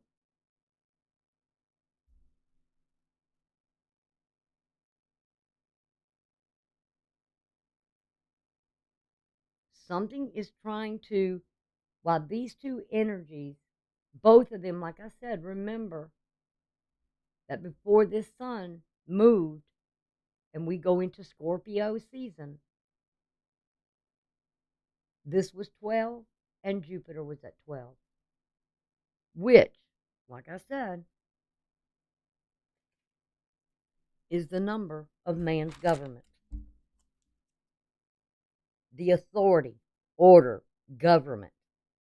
Man's government. But you know what? There's something that's going to be fulfilled. Something about man's government.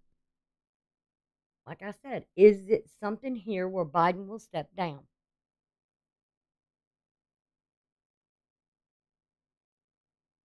I don't know.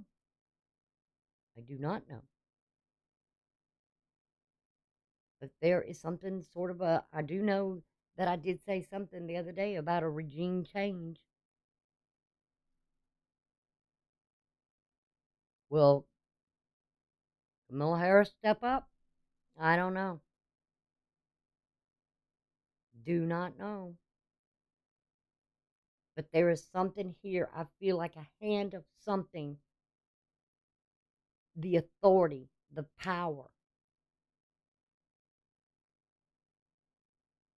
Will Michelle Obama step up and say she's running? I don't know.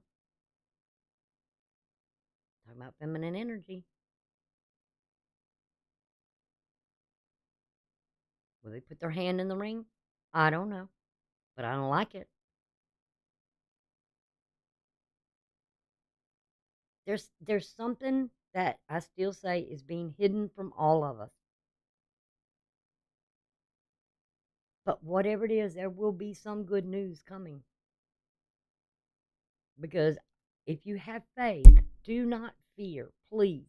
I'm not here to fearmonger. I'm not here to get anyone in the political thing or whatever this is. I'm just going by what I know in biblical numbers. I'm just going in what I know in the aspects and what's showing.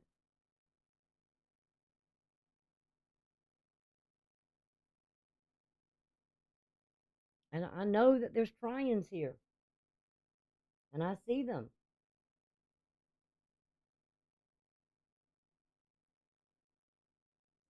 Giant trions show a creative self-expression. And it brings ease and comfort so that it can be missed. It can also be a vision or an insight into something. So what are we seeing here that's showing us with these trions an insight to something, a vision of something that will be good news that comes out that we will see that's going to activate something here with these three planets that's dealing with Uranus feeding into Neptune, from Pluto feeding into Neptune as well, these sextiles, that's going to activate or mental attitudes being activated, something of showing productivity and success, opportunity for productivity and success.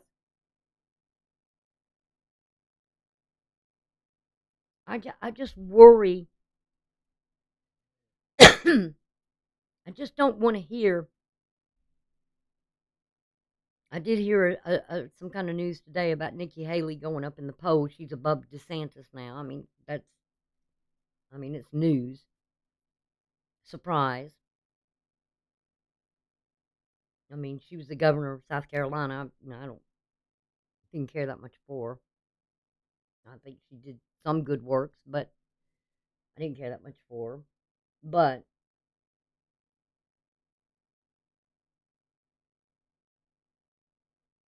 we also have the sextiles or the trions from the moon over to the south node.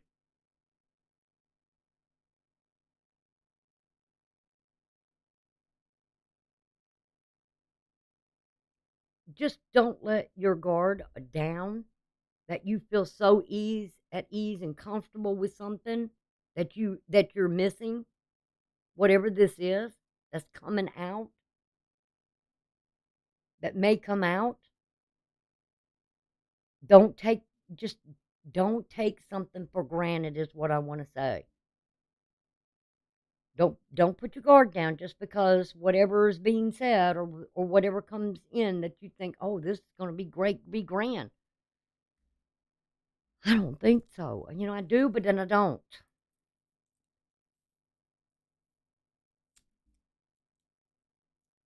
Never just let it go. You ever been where you hear something and you're like right now, I heard this morning on the news that what's his name, the Homeland Security guy, he's going to do 20 miles of a border wall at the border in Texas to stop something. Why is he just now doing it? Don't it's one of those things that make you go, I think we all ought to be going, really? But like I said, don't let your guard down.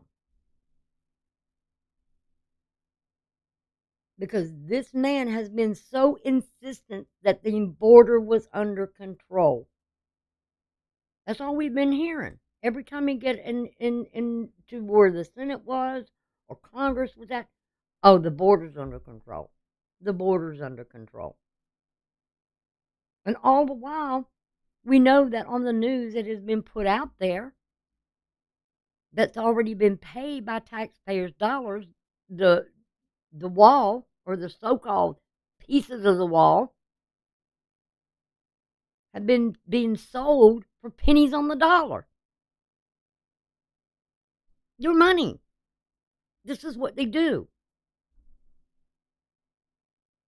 But he's only going to put up 20 miles of wall.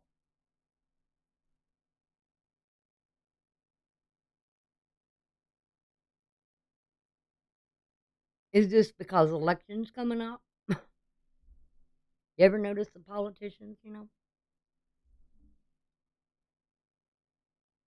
what they do? I'm not a Democrat, I'm not a Republican, I'm not a liberal.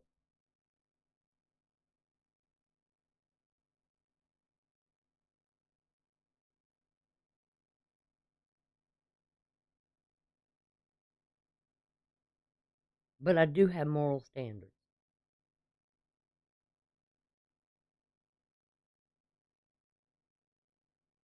I mean, I do believe that people should be treated with kindness and grace, but don't take a person's kindness and grace as a weakness.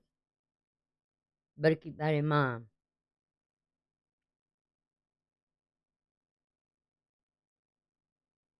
Everybody should have some rights and privileges, but we should not push it on others. Each and every individual has their own right and privilege. So we should respect each other for that and somehow work together and not be superior to one another.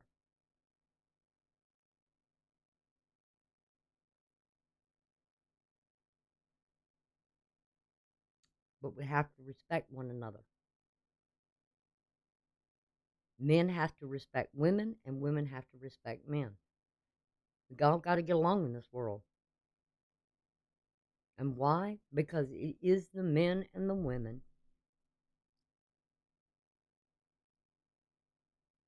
that are take care of the young and take care of the old, neuter the young and neuter the old.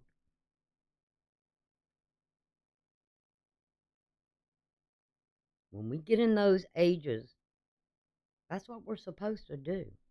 Not abuse the young and not abuse the old. And we have to do it all together.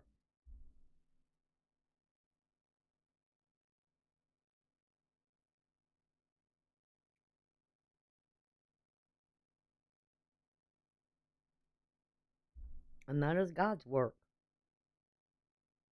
So we got to do God's work, not our works. Our works is not going to get us into heaven.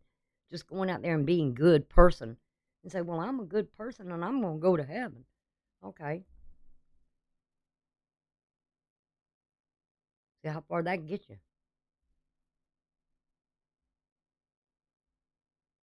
And I've been a little shy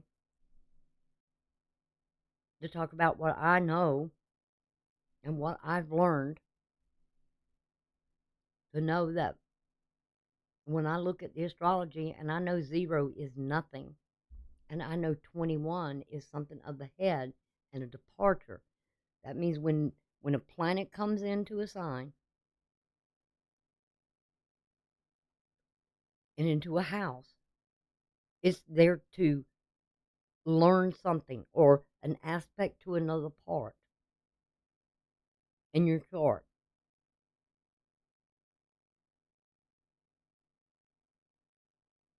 And it's going to go there for you to learn some either lesson or to spiritually grow in some way. And then when it hits 29 in that house or that sign, and it's moving to the next one, you're taking that, what you have learned or what lessons you've been through,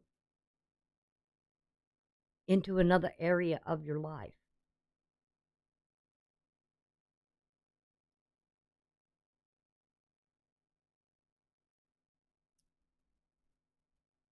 Simple. Not hard. We're all out here, and you'll see that in your chart, in every chart, is connected in some way.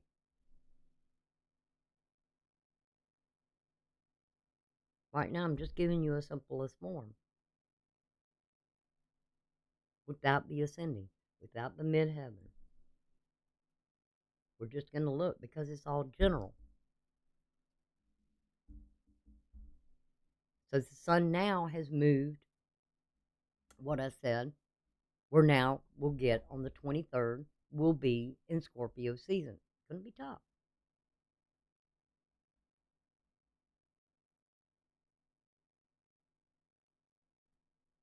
Because what is coming in, all that aspect, all that energy combined together.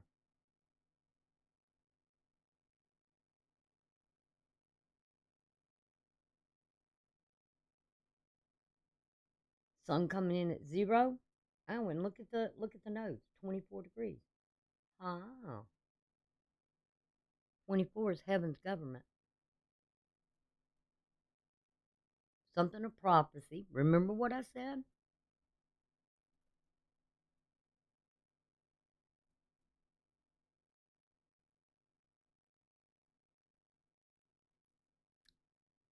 Something about heaven's government or heavenly government, and the yod, the finger of God, or the hand of God, the sun, and something with the blood. And that's where your nodes are sitting at 24 degrees. Remember I said something about nature, history, and prophecy victory, which is good news of the healing. I mean, I just told you all about what was going on.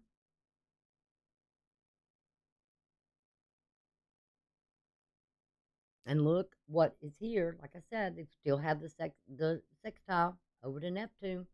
Sextile from Pluto over to Neptune, still retrograde. But the moon, the energy of the trine of the moon, that's going to the south node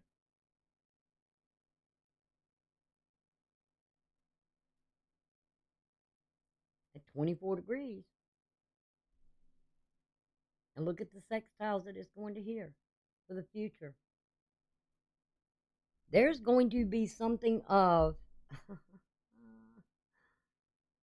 I feel personally, and this is my personal opinion here, that God Himself is going to have a hand in the government of this earth. He will strike down, as He has in the past, every time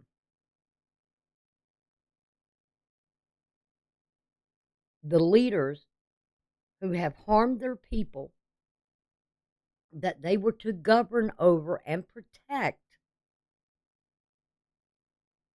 They're going to go down.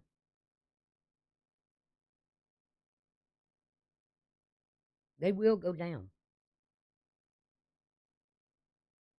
And will there be a heavenly government established? More godly? Very good possibility. And that may be the good news.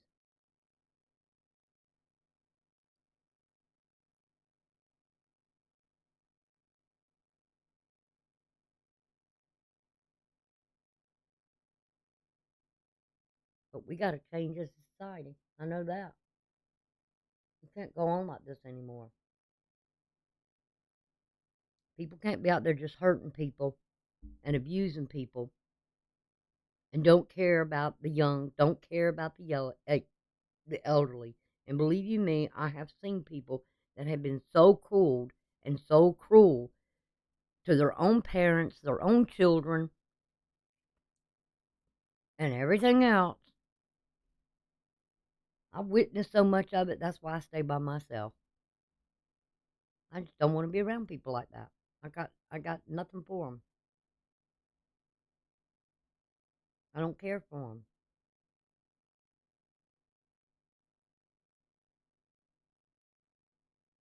Now, the next thing, the only thing we got left here going on is going to be the lunar eclipse. Let's see.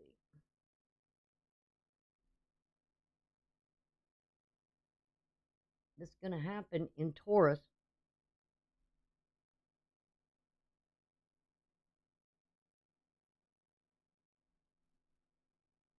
Oops, come on.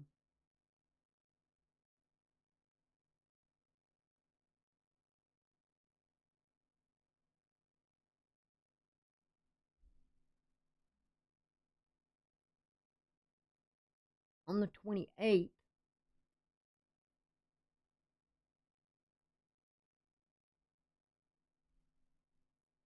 oh,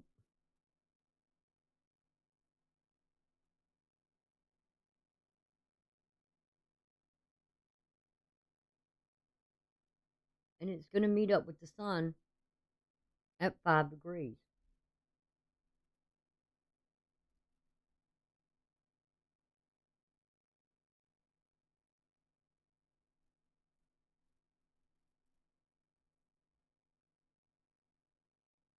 So we'd have to go the hour.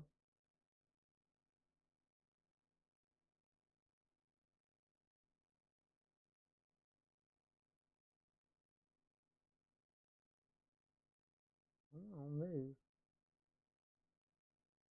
You see the oppositions here going on between the energies of the sun and Mercury, and see Mars. Mercury's now gotten right there with Mars. And there's some kind of news that will be coming out, something here. And this moon, conjuncting now with Jupiter, it's like explosion of information. Very well possible. You know, a lot of people have been talking about a virus going back around and all this kind of stuff. You know, to me, it's like fear mongering. How do you control so many people that are together? If you have, let's say, you are a leader of a group, okay? And I've seen this. I've actually seen this in a church before. And I was just floored by this. Um, but someone being so afraid of losing the power and control of a group of people to the point that you would set fear within those people, that if you did this and you did that, that you would be an outcast, or that you couldn't join in the reindeer games, more or less, I guess, if you want to call it that. But you couldn't be a part of the group anymore. Or, I mean, I've actually seen this done to people. And I got mad. And I stepped up and I said something about it because it was wrong. Because it's instilling fear in someone to get what you want, to either not get them to leave the group that you control and you can have the power over another human being, is wrong.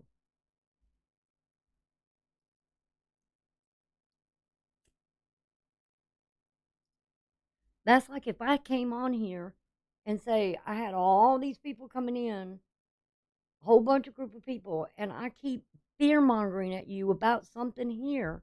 I'm telling you, there's good news coming. I don't know what it is, but I'm anxious about it. I'm excited about it. And I gotta say, with this lunar eclipse that's going to happen on the 28th at 4, between 4:15, 4:14, and 4:25, okay? Because we're going to feel it, and it's at 5 degrees, 9 minutes. Yes, so.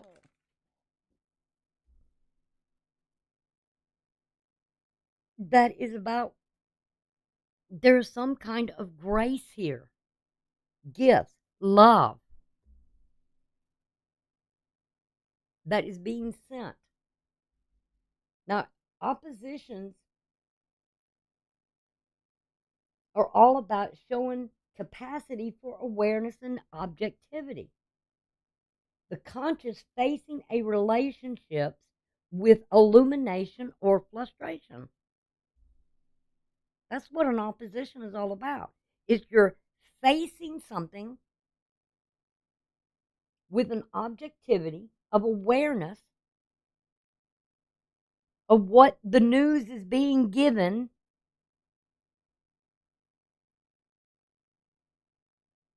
and you're facing that. Some of it can be frustrating because are you getting what you think you should be getting here in this message? Are you hearing what you want to hear? Is it about grace? Is it about love and gifts? Makes you wonder, doesn't it? Because Mercury is the communicator.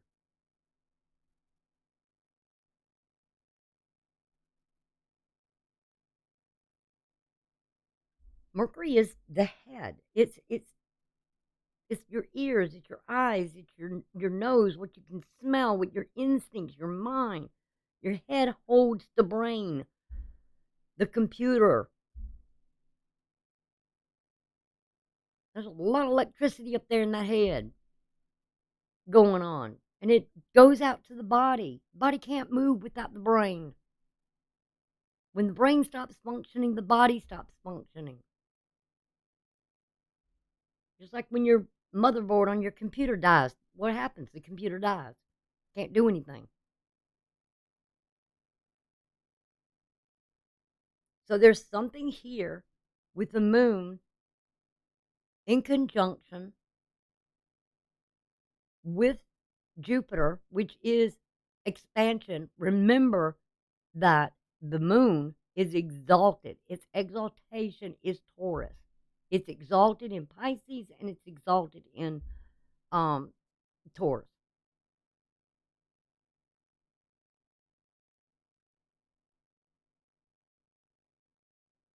And I want you to listen to the news very carefully of any information that comes in.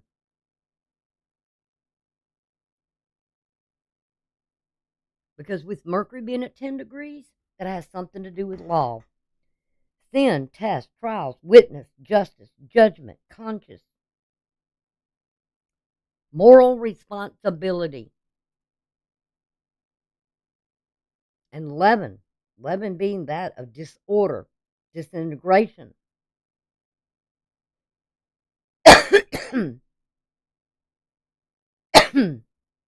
Things falling apart for the ungodly, judgment,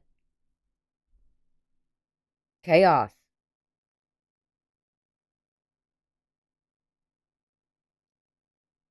There's going to be something here that's going to, with Jupiter, of an expansion.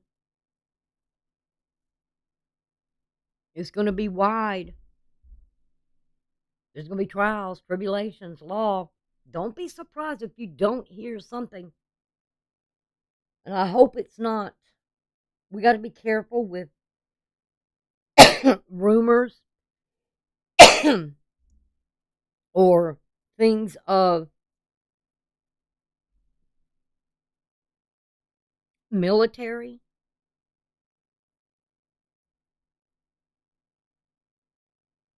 conspiracy theories.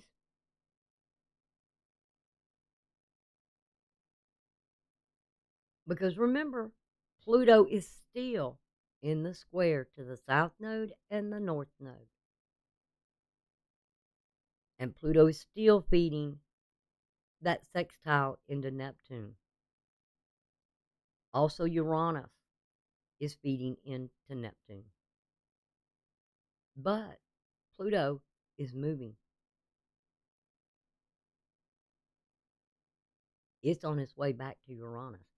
And so don't don't don't let yourself get caught up in fear mongering of martial law or anything like that. Could be very well people talking about it or because I heard this sometime 2 years ago, all this kind of stuff going on.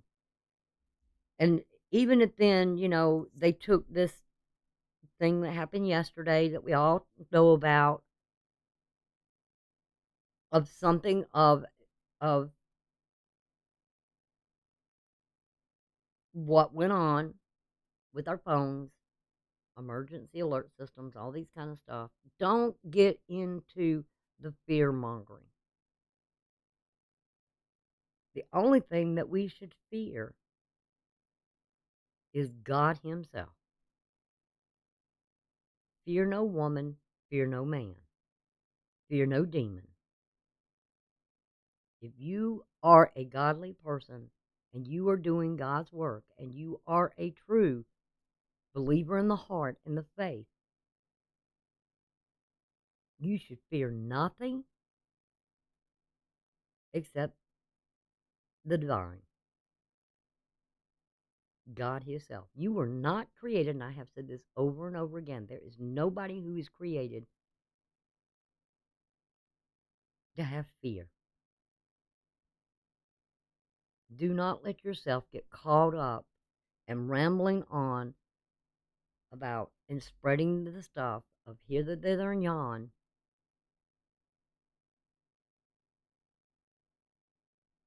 to create fear. Don't fear it. You have the authority and the power. It was given to you through your privilege and rights. And did I not say there was good news coming? It's already been determined. And I look forward to next year in April, March and April, where in March there'll be a lunar eclipse, there'll be a solar eclipse on April the 8th, lunar in March, solar in April, and it's going to be a total solar eclipse on April the 8th. And I've already looked at the chart, and I was like just stunned from what I was seeing. I said 3 years ago that when I looked at that, I felt this explosion, and I couldn't understand it. But it was these, I guess if you could say somebody on, because I don't do drugs. I'm not a drug person. I'm a life person. I get high off of life. But it was almost like a vision I had, sort of a what they would call a psychedelic experience that would have been more to help me understand of my time when I was younger.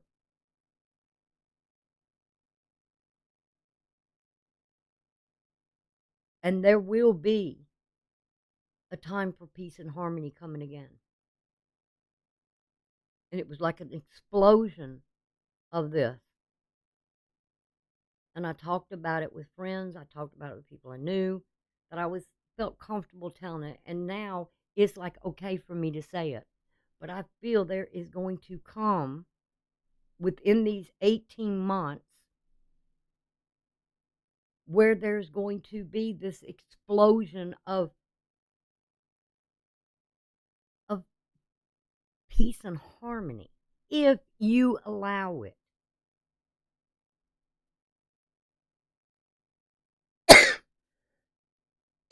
And if you do not give into fear, because if you give into fear, what happens? You become a slave.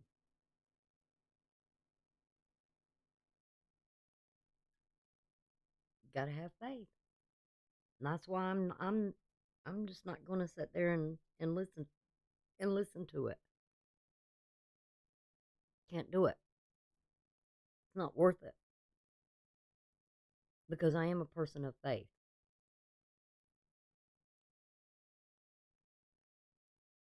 So, like I said, I got to look at the astrology in a biblical way and help it.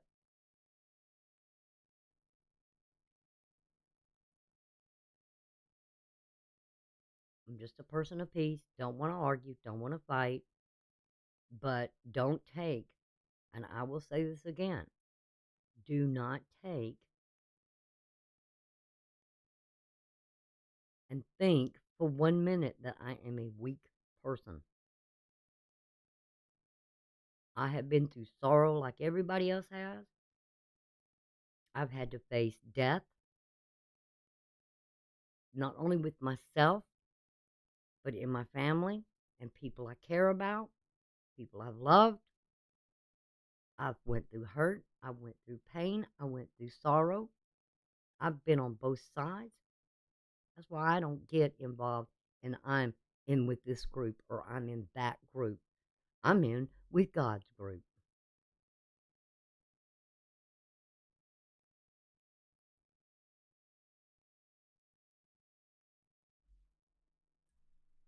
But do not take that as weakness because I am not a weak person.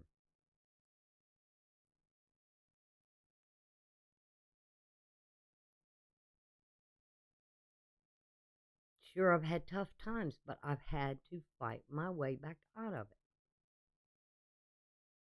I've had to stand up.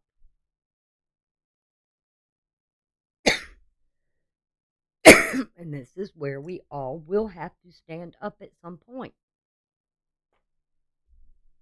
Don't live in fear. Let your fears go.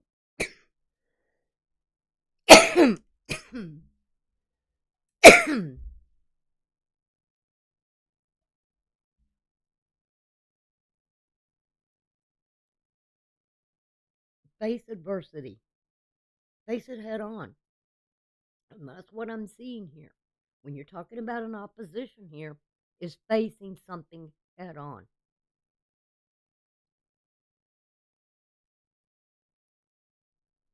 And looking at it for what it is.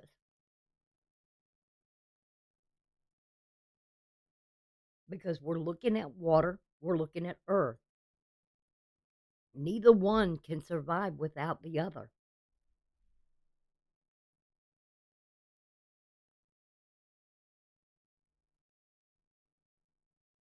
It takes the earth to hold the water.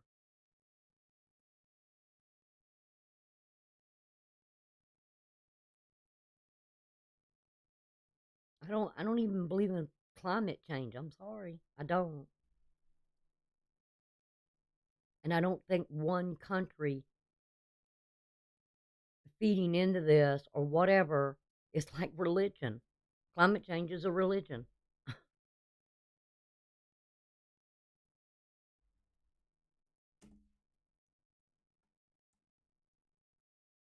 You know, it's a way to fearmonger people. I mean, this if scientists can tell us that this Earth has been around for billions of years and what it's been through, I mean, it's almost a joke. You have to laugh at it. The Earth, its climate's always going through some sort of change, but it doesn't belong to us, any of us on this planet. If everybody is gone off this planet, it still doesn't belong to us. We're caretakers of it. We do our bit, we do what we can, and be kind to it. But I don't think after a billion years, if they want to say that the earth has been around that long and all that it's been through,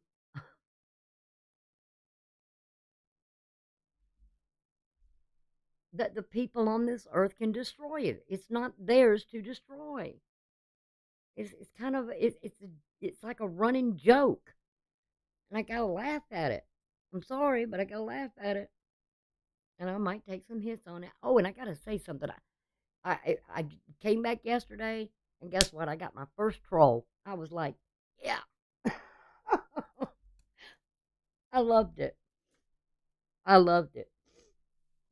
I thought it was hilarious.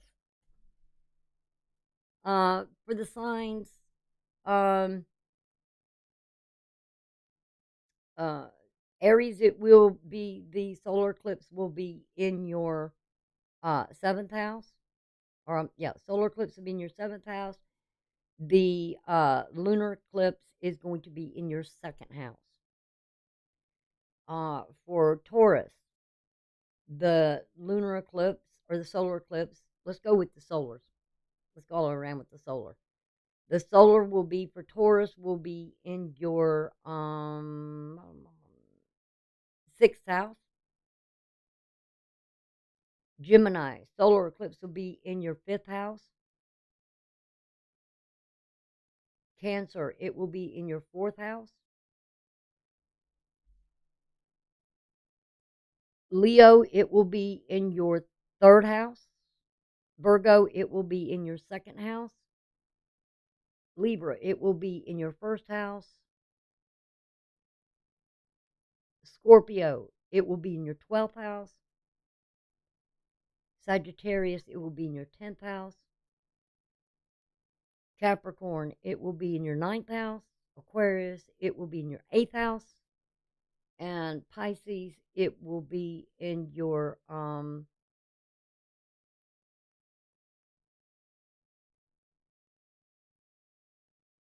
12th house. No, no, no, no. 8th house. So I kind of missed one up there.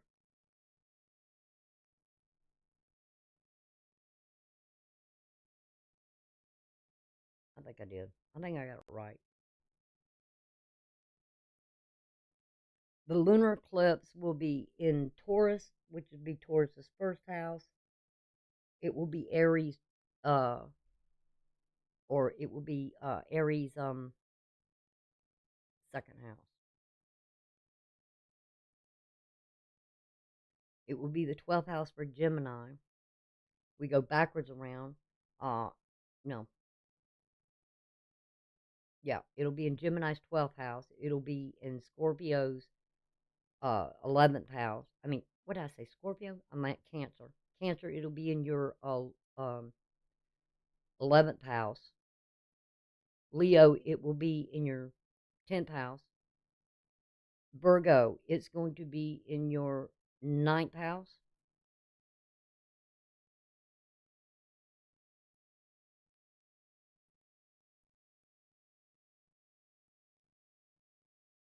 Libra, it will be in your 8th house.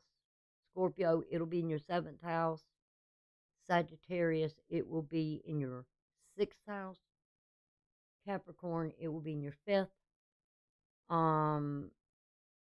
Aquarius, it'll be your 4th.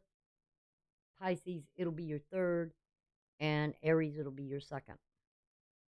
Okay? I had to keep them going around. It's a little bit difficult.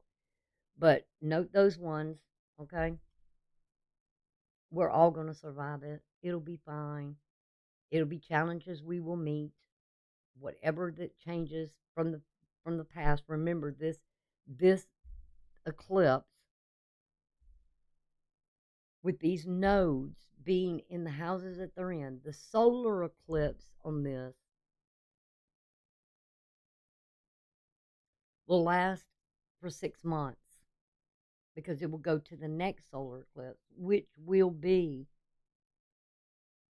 April the 8th, and it will be a total solar eclipse, okay? And March will be the lunar eclipse. So the lunar eclipse that happens now will be 6 months. Now, what happens with that solar eclipse come next April and the lunar eclipse, that will carry through for a year. Especially if it's total, it'll carry through for a year. Because, especially with the nodes, the solar, mainly the solar.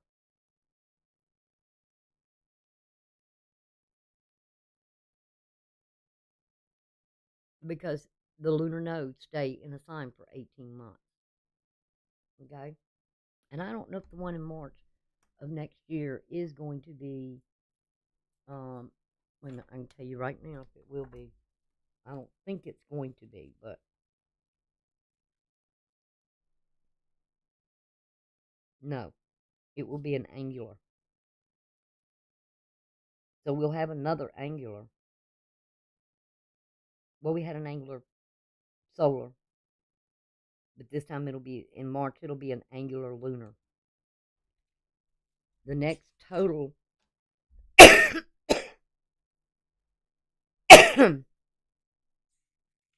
lunar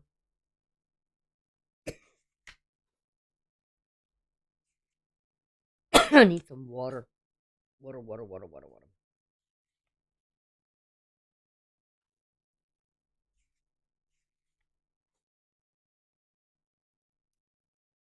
The next one would be September lunar, and that will be a partial.